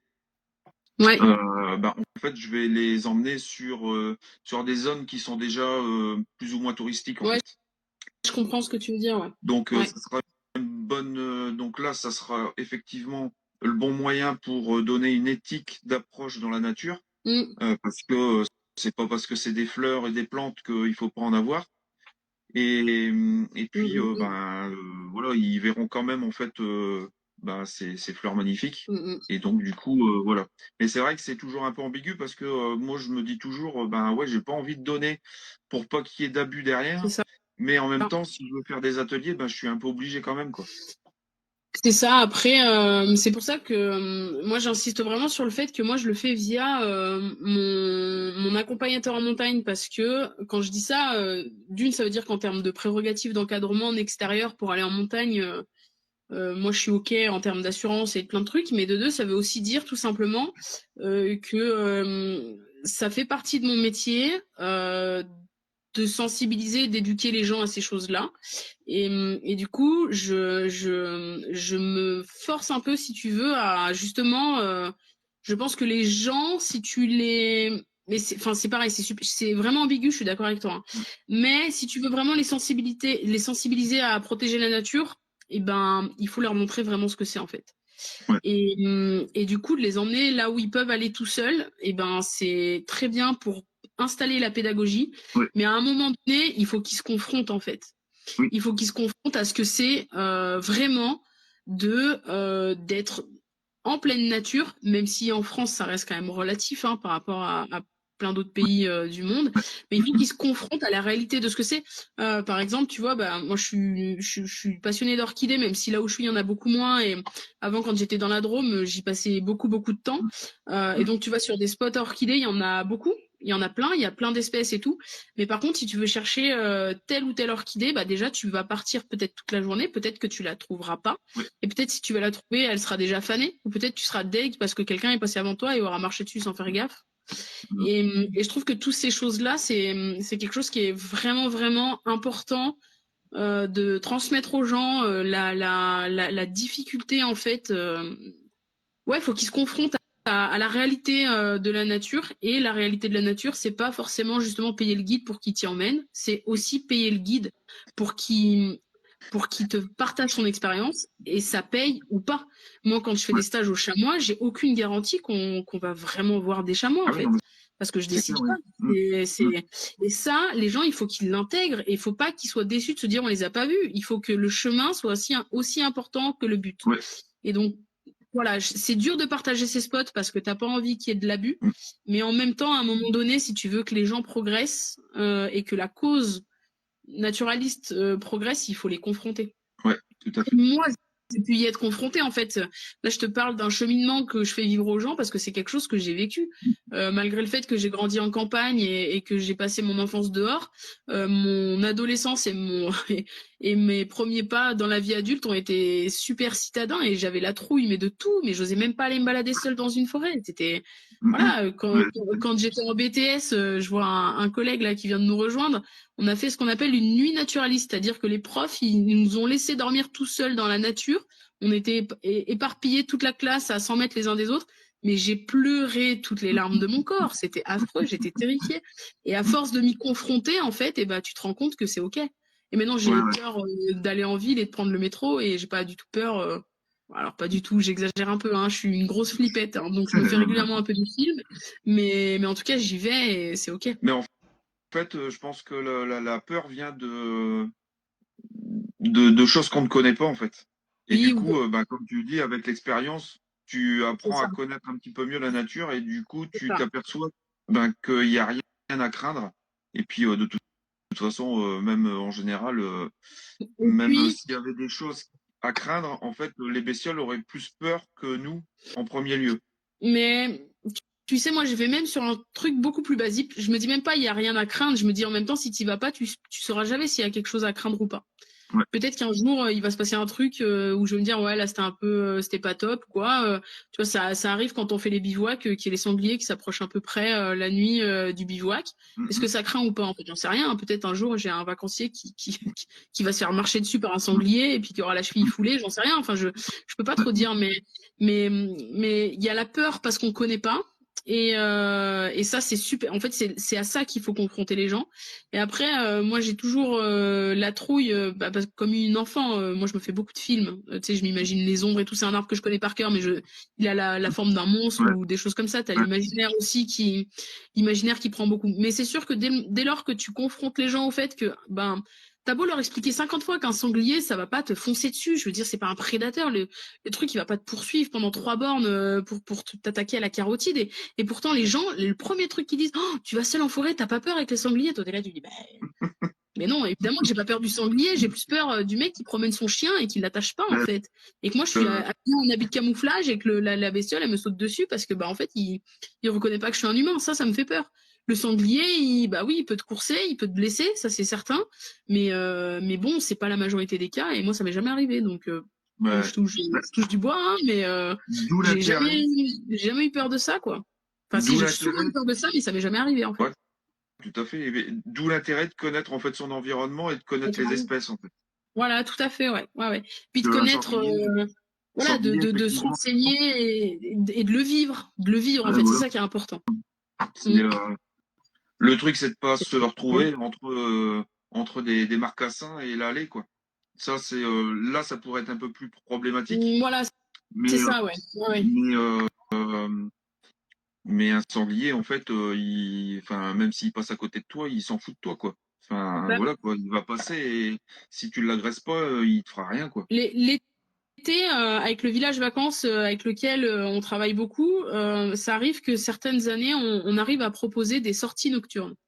Et là, je te parle pas d'une rando, hein, je te parle vraiment d'une initiation. On part du centre, je les prends pendant 1 heure et demie, et on va marcher en pleine forêt, dans le Mhm. noir, sans Mhm. lampe, sans rien.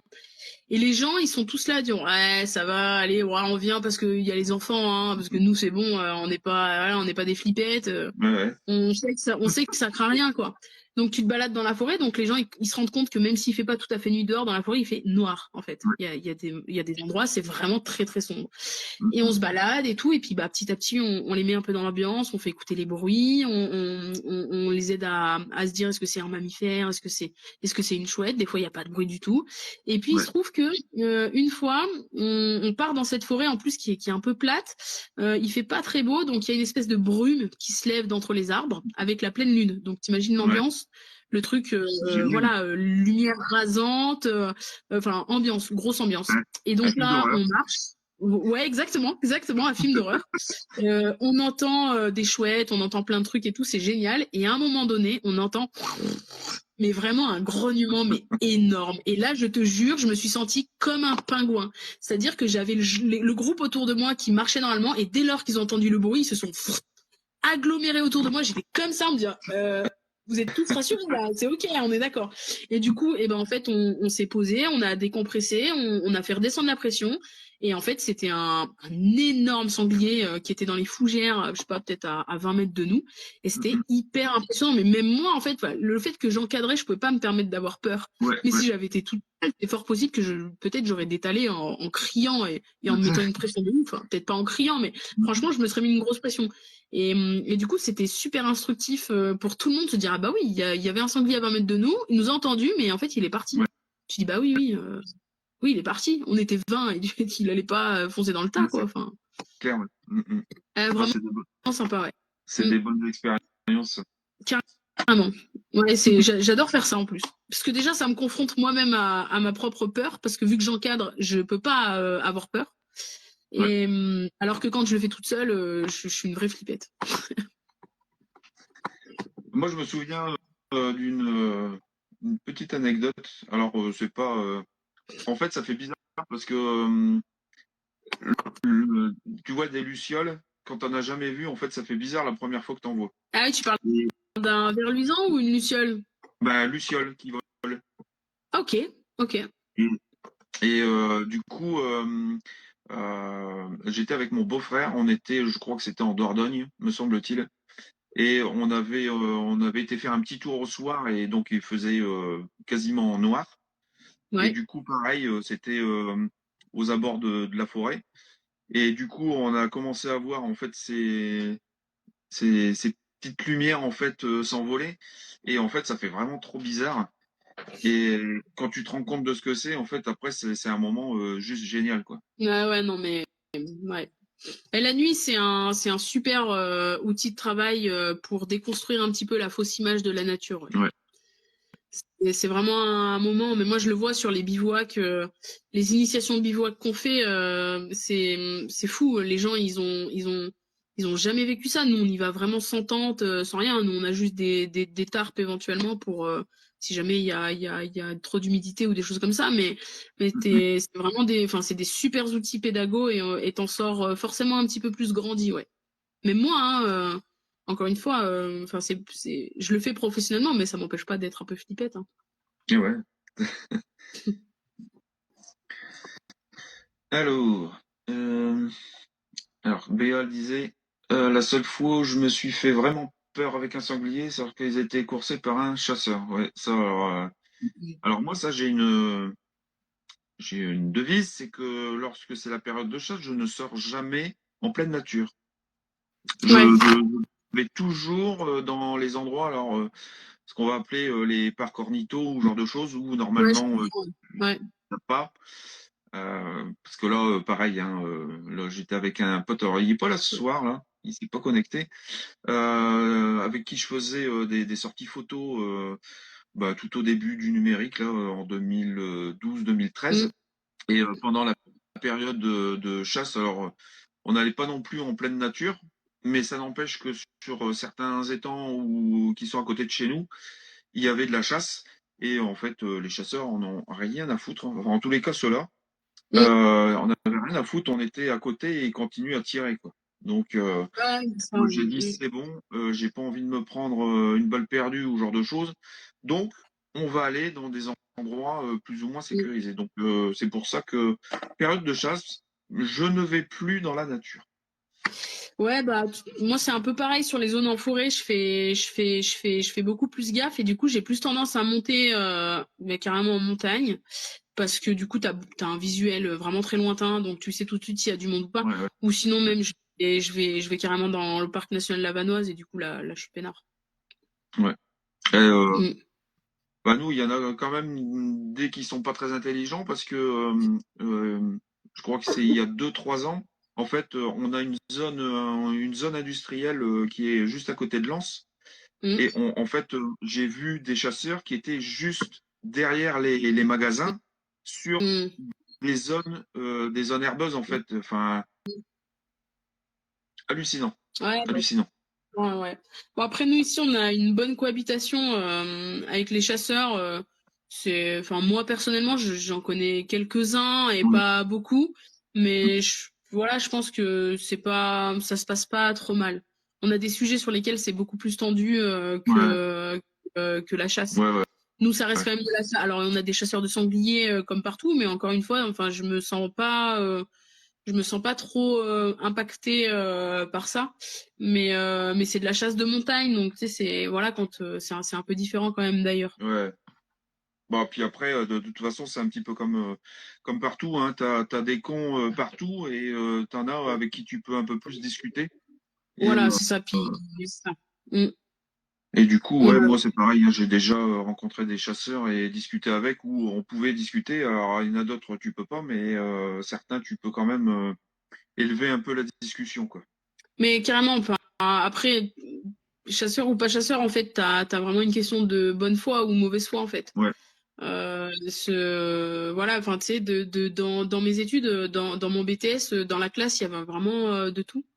Et même dans les connaissances que j'ai et des personnes que j'estime beaucoup à plein d'égards, il y a des chasseurs. Et tout est question de bonne foi ou de mauvaise foi, et tout est question de compromis que tu es prêt à faire ou pas. ouais, Personnellement, je chasse pas et enfin, je pourrais pas le faire et c'est dur à dire que c'est quelque chose que je cautionne pas, mais en tout cas, c'est pas une pratique que je ouais. comprends. Mm, mm, Voilà. Mais je peux avoir de la compréhension quand c'est des personnes que je connais et je me dis bah oui, lui c'est étonnant qu'il chasse, par exemple, tu vois.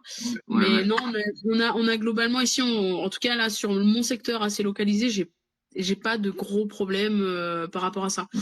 Nous, c'est des problèmes plus sur le loup, Oui, typiquement, ouais, et où là, forcément, ça tend un peu tout le monde, quoi. ouais. Et d'ailleurs, t'as déjà vu du loup? Question sensible. Non, non, non. En montagne, jamais. C'est un truc de dingue. Et en même temps, pas tant. Je les ai cherchés beaucoup pendant un temps, et puis là j'ai arrêté depuis, et ben en fait ça fait 2 ans 3 ans que j'ai arrêté. Bah déjà avec la naissance de mon fils, j'ai un peu calmé aussi tout ça, et puis parce qu'il y a une meute qu'on suivait avec une femelle dedans qui était extrêmement reconnaissable. Elle était boiteuse et borgne d'un œil, Ouais, et je m'étais vraiment prise d'affection un peu pour suivre la meute, et ils ont été prélevés. ok. Donc la mère a été prélevée alors qu'elle allaitait 7 petits. Le père a été prélevé 15 jours après, et a priori le tonton aussi. Donc si tu veux, D'accord. Ouais, ça m'a un peu dégoûté. Enfin, je en plus, comprends. j'avais intégré un réseau qui s'appelle le réseau Loulinx, qui est piloté par l'OFB, où le but en fait c'est de récolter des traces et des indices de présence du loup et de les donner à l'OFB pour la science. L'idée, c'est de mieux comprendre l'espèce, et voilà.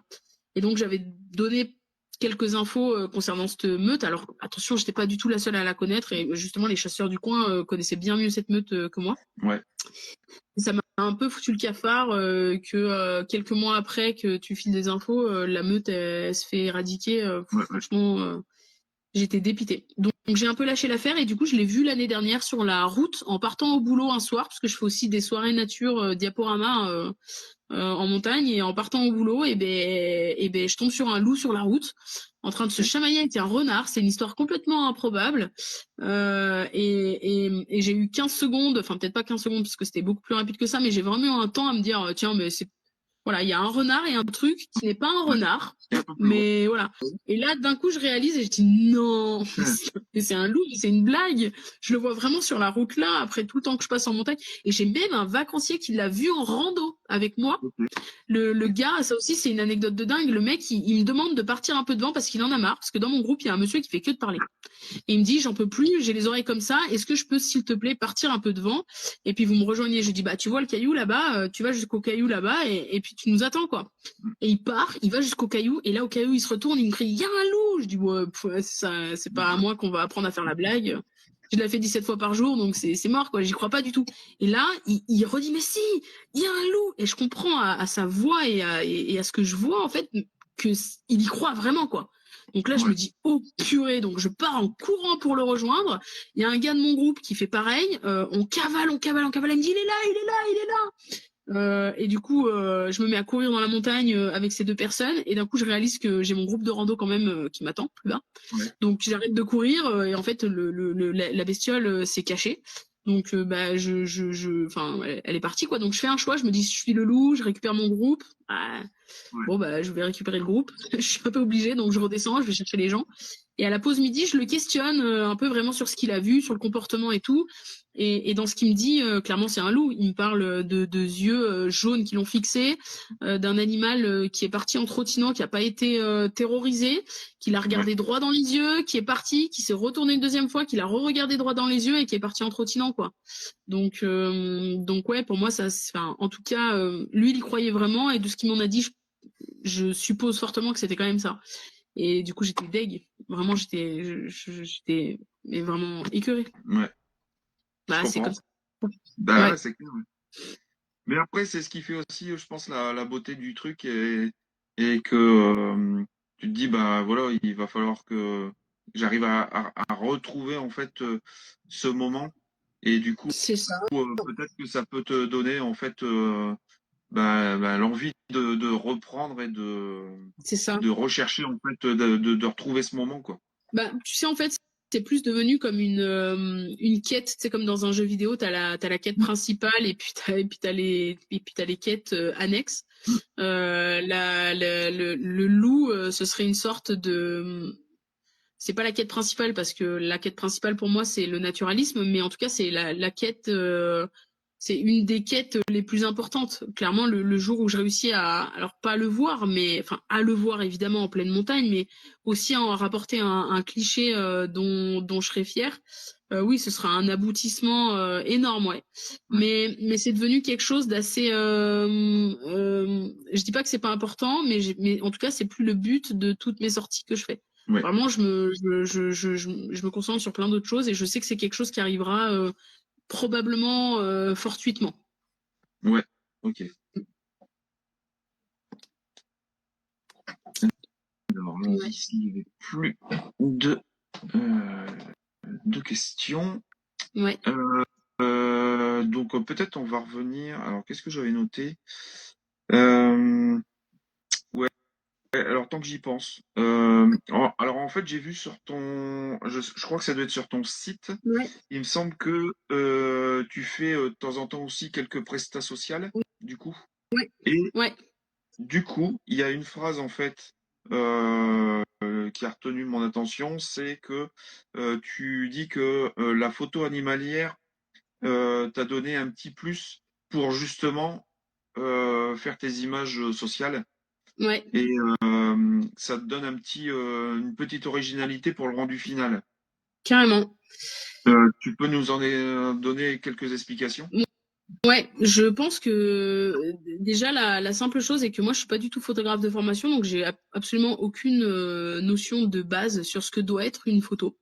J'ai un peu appris sur le tas et puis en se renseignant un peu forcément, mais j'ai pas de j'ai pas de connaissances solides par rapport à ça et je fonctionne du coup vachement à l'instant. Et forcément, en fait, le premier endroit où je m'en suis rendu compte, c'est quand j'ai fait la couverture d'un spectacle de danse classique. le truc qui est Ouais. à 10 000 kilomètres de moi. Enfin, la danse classique pour moi, c'est pas du tout ma vie en Ouais. fait. C'est pas du tout mon style, c'est rien à voir. Et je me suis éclatée dans le sens où je vais y chercher quelque chose, je pense, qui n'est pas habituel. Je vais aller y chercher le mouvement, la posture et la spontanéité en fait. Je sais que par exemple, ils m'ont demandé d'aller faire des photos en coulisses parce que ben justement ils aimaient bien ce côté un peu plus spontané que ça pouvait avoir. Et par exemple, j'ai fait des photos volées entre guillemets hein, où je me planque derrière les tutus pour faire des photos des enfants qui sont en train de se préparer quoi. Et alors peut-être qu'un photographe conventionnel, il se serait dit bah tiens, je vais me placer derrière les tutus pour avoir un peu de flou, pour mettre un peu du rose dans l'image et tout.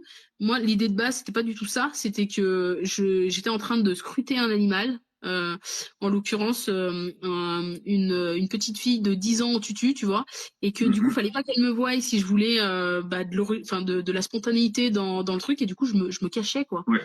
Et littéralement pour moi il y avait pas trop de différence entre entre quand t'es en affût ou quand t'es en bibeau dès que tu croises un animal et que t'essaies de te planquer voilà, et le fait d'aller les photographier eux. Et le côté je pense aussi un peu plus sauvage dans la recherche du mouvement. Je sais pas si c'est très clair ce que je dis, mais je m'amuse beaucoup à essayer de faire des photos sauvages de danse classique. c'est c'est un peu bizarre à dire. Après j'aime aussi beaucoup le mouvement qu'il y a dans la danse classique et j'aime beaucoup figer une intention de mouvement globale. Ça, c'est vraiment dingue. Mais oui, je pense que enfin, la photo de nature, en fait, ça te donne un regard qui est complètement différent. Parce que quand tu fais de la photo de nature, tu peux complètement casser les codes, en fait. Il n'y a pas de Oui. il y a des règles importantes, évidemment, de placement de sujet sur enfin, la règle des tiers ou des choses comme ça, mais tu peux complètement t'en détacher en fait. Ouais. Il y a pas, enfin, c'est ok si ça dit autre chose et que c'est pas que ton animal, l'œil, il est pas pile dans l'angle par rapport à la règle des tiers ou quoi, c'est pas forcément très grave. Et du Ouais. coup, je pense que ça apporte autre chose. Et là où ça apporte quelque chose en plus, c'est un peu quand même sur la capacité de se faire oublier. Quand tu vas faire de la photo dans un vestiaire avec une soixantaine d'enfants de 3 ans à 16 ans et qu'il y a un photographe qui débarque, concrètement, Ça se voit. c'est Ouais. soit voilà, ça se voit. Soit les enfants les petits sont complètement obnubilés par la caméra et du coup ils te regardent tous comme ça. Soit les ados concrètement, hop. Ouais. Hop, ils te tournent la tête et c'est fini, t'as plus une photo. Donc la capacité aussi à un peu se fondre dans le décor, à se faire oublier en fait, comme quand tu es en affût, la respiration change, la projection de toi vers l'extérieur change et du coup ouais tu te fais un peu oublier et c'est plus simple ouais. Je suis entièrement d'accord. Parce que, alors moi, c'est pareil, je fais de la photo sociale aussi. Mm. Et alors que ça soit, par exemple, je prends juste deux exemples, mais photo de mariage. Et Ouais, ouais. là, je fais aussi, enfin, j'ai fait pendant plusieurs années un groupe de danse polonaise. Mm, Et du coup, là, pareil, en fait, j'ai à la fois des photos où ils sont sur scène mm, et des photos de backstage derrière, en fait, dans les coulisses. mm, Et mm. du coup, tes photographes, comme tu disais, ben, ça se voit. Donc, en fait, il faut se faire oublier. Ouais, c'est ça. Et moi, j'étais pareil, en fait, j'étais, parce qu'en fait, il y avait des allées d'habits. Ouais, Et du coup, ouais, je me mettais derrière les habits pour justement qu'on ne me voit pas et essayer de capter, en fait, certaines attitudes. ouais, Et, c'est ça en fait. Mm, et je pense, en fait, que, parce que moi, je suis passé, enfin, je suis d'abord parti sur de la photo animalière, enfin, on va dire photo nature. ouais. Et c'est 2017, 2018 plus, où je me suis un peu plus spécialisé sur tout ce qui est proxy et macro. Mm, Et en fait, ok. les quelques années que j'ai de proxy m'ont fait énormément évoluer, non seulement dans Mm, ma photographie animalière, mais mm, aussi dans ma photographie sociale, parce qu'en fait, mm. j'apporte beaucoup plus d'éléments, comme si j'allais photographier en fait une fleur ou un insecte. Et ben, j'apporte aussi, j'essaye d'avoir voir des éléments aussi, que ça soit sur de l'oiseau ou que ça soit sur des personnes, sur des humains en fait. Non, mais c'est sûr que pour le coup, plus tu fais de photos différentes, plus ça fait progresser.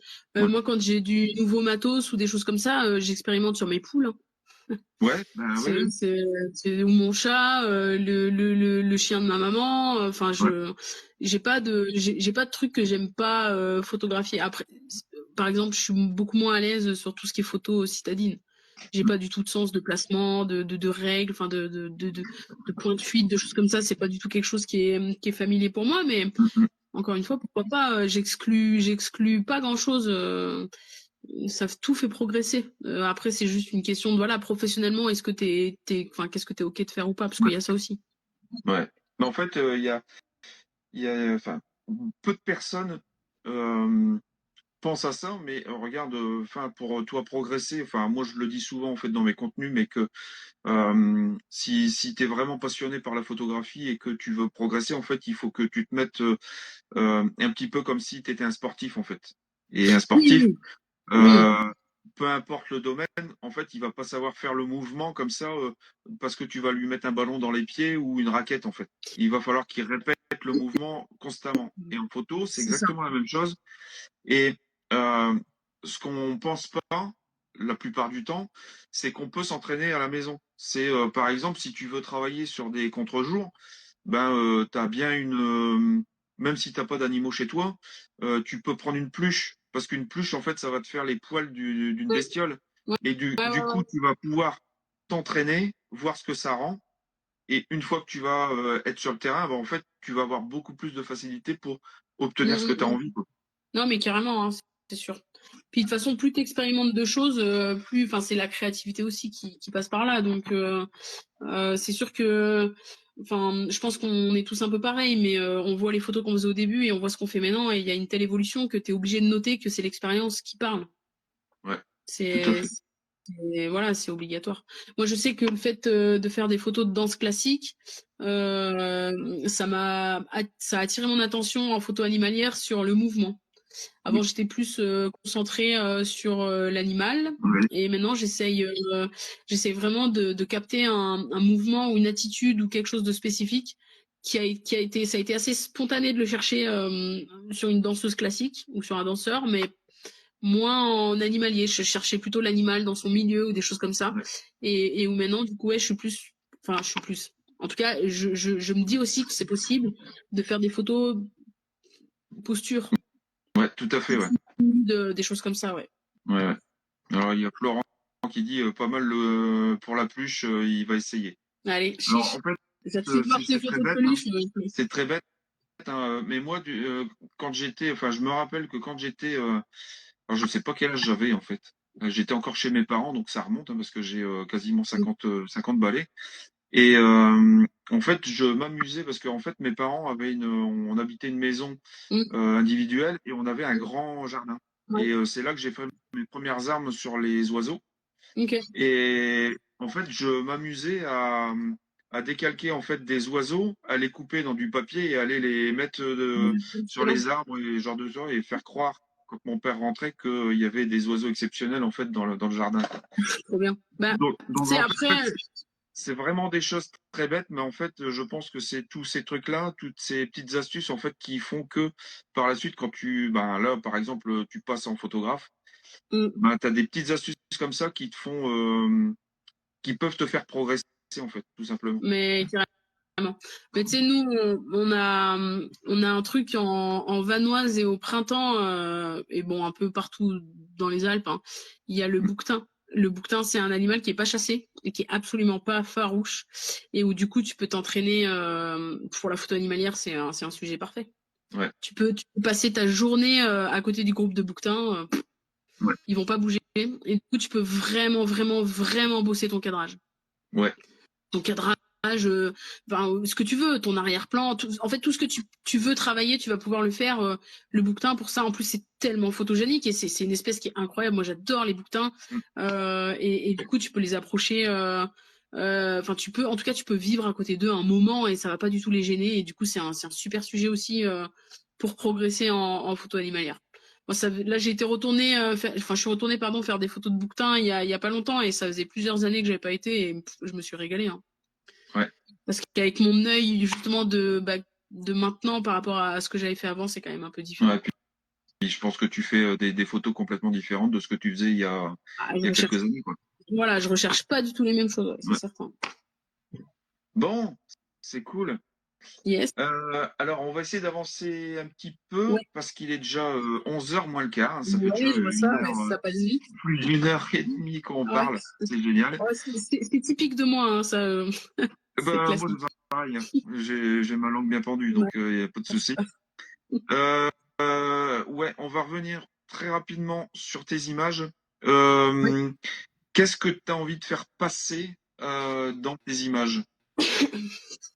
Ça, j'ai réfléchi un peu, hein, mais c'est Ouais. pas du tout facile. Ouais. Comme question, je sais pas. Je pense, ça rejoint un peu l'approche naturaliste dont je te parlais tout à l'heure. Ouais. Qui est important pour moi dans l'image. Certes, il y a l'image, mais il y a le cheminement derrière l'image. Une photo d'un moineau peut être tout aussi dingue pour moi qu'une photo de Gélinote. Ouais. Pour un peu que y a un cheminement particulier ou en tout cas qui t'a animé, qui justifie ça en fait. Je pense que je sais pas trop comment le dire. La curiosité, moi j'aimerais bien que les gens ils viennent à la photo animalière par curiosité et non pas par curiosité pour faire de la photo, mais parce qu'ils sont curieux d'un animal, parce qu'ils sont curieux de savoir comment cet animal vit, et puis que du coup ils se disent c'est cool de ramener un souvenir à la maison pour en parler avec les gens. Donc donc qu'est-ce que je veux faire passer dans mes images? En fait, tellement de choses que c'est marrant, comme j'ai toujours peur que l'image ne se suffise pas à elle-même pour dire tout ça. Je voudrais que les gens, par mes photos, voient la réalité de la nature, en fait, et non pas cette nature fabulée qu'on entend un peu partout, hein, de tous bords, hein, que ce soit du côté du milieu de la chasse où on fabule un peu notre rôle dans la nature, ou que ce soit du côté vraiment plus extrême, côté on va dire un peu où la nature elle est belle, elle est fragile, il faut pas la toucher, il faut pas faire ci, il faut pas faire ça. Non, moi j'ai une approche assez basique de ça. La nature elle se débrouille de nous, elle se débrouille sans nous. Ouais. Et du coup, j'aimerais bien que les gens comprennent ça, en fait, la réalité des choses, en fait. Comment les choses, elles sont vraiment, en fait. Comment le chevreuil, il est. Eh ben, écoute, nous, il y a 200 ans, on n'avait pas l'électricité, et le chevreuil, il broutait déjà de l'herbe, et il le fera encore, j'espère, dans 200 ans. Ouais. Et ça, qu'il soit chassé ou pas, eh ben, écoute, il broute de l'herbe, quoi. Ouais. Et la nature, pour moi, c'est ça. C'est quelque chose sur lequel on peut imaginer qu'on a une prise, mais étant donné qu'on fait partie de la nature, et ben en fait, on n'en a pas, et c'est pas du tout grave, en fait. C'est pas du tout une question pour moi. Est-ce qu'on a de la prise ou pas? Est-ce que c'est utile ou pas pour nous? En fait, moi, je m'en fous. Juste regardez, vivez-le. Et j'aimerais bien qu'en voyant mes images, ce soit ça que les gens voient. Mais du coup, c'est super dur. Donc l'image sans son contexte, c'est compliqué quand même. Enfin, moi je le pense, hein, mais est-ce que tu crois que une image devrait être accompagnée en fait d'un texte et du coup le texte plus dans le processus en fait, comment on fait l'image et ce qui se passe en réel dans la nature en fait. Je suis en pleine réflexion sur ce thème. Figure-toi que c'est une discussion que j'ai eue avec un ami qui me disait que l'ère de la photo est finie et que maintenant on est à l'ère de la vidéo, et que ce qui intéresse les gens dans la photo, c'est ton processus. Donc au lieu de poster une photo sur Instagram, il faut poster comment tu as fait la photo. Et d'un côté, je suis d'accord, et d'un autre côté, le fameux adage une image vaut 1000 mots est toujours très vrai pour moi. Il y a certaines images où on espère qu'elles se suffisent à elles-mêmes. Un exemple très bête, enfin très bête, qui est pas du tout très bête. Il y a certaines images de Vincent Munier et je pense notamment à sa photo, une des photos de lui les plus connues, hein, le loup arctique là, où il te regarde droit dans les yeux. Mais tout est clair en fait sur cette image. Il n'a pas besoin d'expliquer ce qui s'est passé à travers cette image. Tu le sens dans le truc. Enfin, tu le vois. Ouais. Et ce que me disait justement cet ami, c'est que c'est quelque chose qui est quand même assez... c'est un peu égoïste dans le sens où lui pense que c'est... Entre photographes, on est capable de voir ça dans les photos des autres. Et il pense que pour le grand public, c'est quelque chose qui est peu accessible. Et effectivement, plus j'y réfléchis, plus je me dis que c'est pas tout à fait faux.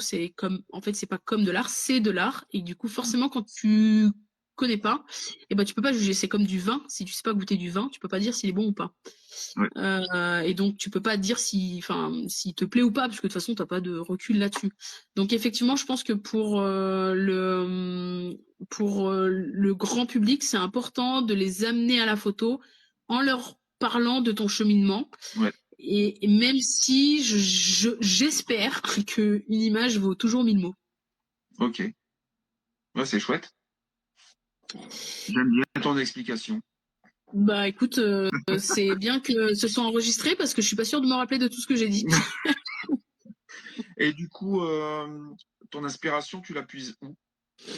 Dans ma curiosité, à 100%. Je suis juste, mais enfin, les gens qui viennent en rando avec nous en groupe, ils me disent, mais enfin, c'est dingue comme tu t'extasies encore sur tout.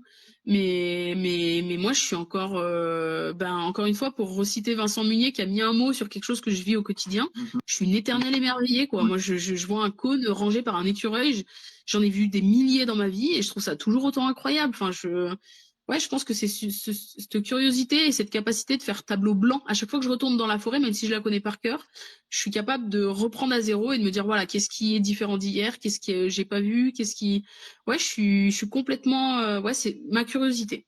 Ma curiosité et ma candeur, un petit peu. Enfin, c'est pas vraiment candeur, mais c'est ma simplicité. Dans le sens, pas stupide, mais dans mon approche Ouais, très ouais, basique des choses. je comprends. Ok, cool. Mm. Bon, il nous reste quelques minutes. Yes. Alors, je ne sais pas s'il y aurait des questions de dernière minute. Il y a Béa qui disait pas comment on fait la photo, mais plutôt qu'est-ce que le photographe a ressenti en faisant cette photo. Parfois, un texte peut aider. Carrément. Oui, ouais.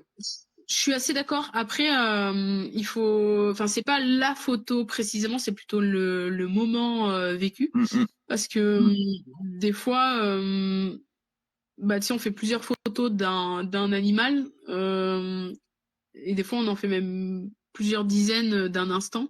Ouais. Et en fait, je j'essaye de plus en plus de bien calculer mon image avant, mais je suis souvent plus surprise en regardant après mes photos de me disant ah wow, c'est moi qui ai fait celle-là. Oui. Wow, dingue. Et du coup, c'est plutôt c'est parfois a posteriori qu'une image me parle plus qu'une autre. Alors que l'instant, pour le coup, est le même que j'ai vécu, tu vois. Okay. Je veux dire, quand, enfin, il y a certaines proxys avec les renards, je l'ai vécu à Watmy, le cœur qui bat la chamade en me disant, mais attends, il me voit pas, il va me passer entre les jambes, c'est pas possible, il me voit pas, il me voit pas, il me voit pas.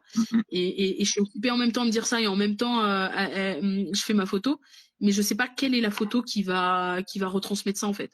Je le sais pas encore. Ouais. Je sais pas à quel instant j'ai appuyé sur le déclenchement, enfin sur le déclencheur pour me dire c'est celle-là. Oui. J'en ai plusieurs, je suis prise dans le truc, je me dis wow, dis donc, il est juste là, purée, ouais, non mais incroyable, mais il va m'arriver dessus. Et je fais mes photos et après je regarde et je me dis wow, c'est celle-là en fait. C'est à ce moment-là où voilà, j'ai une photo de renard comme ça où en fait il vient tellement proche de moi, je suis à la limite de la netteté qui m'est possible avec mon objectif. Et du coup, l'animal, je pense qu'il voit son reflet dans la lentille. Du coup, il lève les yeux vers moi comme ça. Et j'arrive à faire une photo à ce moment-là. Et j'ai pas fait exprès. Enfin, j'étais en train de faire des photos, donc je l'ai fait. Ouais. Et elle me parle, cette image, elle me parle vachement parce que moi, j'ai été autant surprise que lui, en fait. On a eu un peu ce truc de oh, waouh, qu'est-ce qui se passe? Et je savais pas au moment de la faire que c'était celle-là. C'est après, je me suis dit, ah bah oui, c'est celle-là. Et je trouve que, je sais pas pour toi, mais je trouve que quand je revois mes images et que, par exemple, je les post-traite, en fait, je Ouais, revis en fait beaucoup de moments et il y a beaucoup d'émotions qu'en fait qui reviennent. ah, carrément. Ouais, ouais, Et du c'est. coup, Ouais. j'ai peut-être plus d'histoire quand je revois mes images que des fois quand je suis sur le terrain ou alors je vis le moment complètement, mais j'ai peut-être des fois plus d'histoires à raconter une fois qu'elles sont faites et que je les revois et que je les traite en fait sur mon PC, quoi. Ouais, je comprends ce que tu veux dire, ouais. Ouais, ouais. Ouais, moi, je te dis, je suis assez dans le moment, ce que je suis en train de vivre, et puis, bah, de se dire quelle est l'image qui correspond le mieux à ce que j'ai vécu. Ouais. Et du coup, oui, ça passe, enfin, c'est aussi en post-traitement, ouais, carrément. Et Yannick a raison aussi, hein, la photo n'est-elle pas l'excuse pour être au contact de la nature? Bah oui, forcément, je pense. Je Ouais, pense. ouais, ouais. Mais tu vois, ça c'est pareil, c'est des choses où philosophiquement j'ai un gros questionnement interne depuis plusieurs mois là. Moi, je suis même, enfin, c'est même pas être au-delà de ça ou quoi que ce soit, c'est juste que je me dis, j'ai même pas besoin d'excuses pour rien. Ça m'arrive des fois de sortir sans mon appareil. Enfin, en fait, c'est un moyen plus qu'une excuse. Voilà. Si tu Ouais. veux, l'appareil photo me permet de me connecter à des choses où je vais pas forcément me, me, me- où je vais pas forcément me connecter si j'ai pas l'appareil. Mais ouais, moi, enfin, je suis très basique dans ce genre de raisonnement. J'essaye pas de trouver des justifications ou des causes à ce que je fais ou ce que je fais pas. Je me dis, je le fais, c'est cool, ça me plaît et ça va pas plus loin en fait. Ok. J'adore être dehors et c'est vital pour moi, hein. Et ce Oui, que je dis, c'est que je pense que si j'avais l'appareil ou pas, j'aurais ce même besoin oui, de le tout faire. à fait. Mm. Ouais. Bah, après, moi, ça m'arrive aussi où même j'ai l'appareil, mais je prends pas de photos en fait. Oui, oui, non, mais voilà, Et, carrément. Ouais, ça c'est. en fait, il y a Mm. certains moments où je c'est- préfère regarder et en prendre plein les yeux que de tirer une photo, quoi. Et puis au final, Ouais, non, mais voilà, c'est l'action ça. se passe et j'ai pas de photo. Ah, je dis, bah mince, j'ai pas fait de photo, mais j'ai vécu un super moment, quoi. C'est ça. Puis ça, c'est aussi un peu avec l'expérience. Tu vois, je pense que quand tu débutes en photo animalière, tu vois un chevreuil, tu fais des photos quoi qu'il arrive, quoi. Tu dis, Ouais. bon, bah, il y a un chevreuil, c'est super. Tu fais des photos, t'en fais 50 000 et puis tu te rends compte qu'il était loin, que c'est, enfin voilà, qu'il n'y a pas forcément quelque chose de très artistique dans ta photo, mais ça relate un instant. Et après, plus tu progresses, bah, des fois, moi, je fais même plus de photos. Je suis en affût et tout, c'est loin. Ou c'est pas comme je voulais, ou des photos du chevreuil dans cette situation-là, j'en ai déjà plein. Je me dis, bah écoute, c'est pas grave, c'est cool. Ils sont proches et c'est sympa. Il y a pas Ouais. longtemps, on a fait un affût pareil avec un ami et les biches sont sorties super tard. Et j'ai rondé pendant une demi-heure en me disant, mais de toute façon, c'est trop tard, on n'a pas pu faire de photos, il n'y avait pas de lumière et tout. Puis il m'a dit, ouais, mais c'est pas grave, c'est l'Obs aussi qui est cool. J'ai dit, ah bah oui, c'est vrai, j'avais oublié, tu vois. Des fois, tu te laisses Ouais, embarquer le fait que tu tout à l'appareil. fait. Ouais.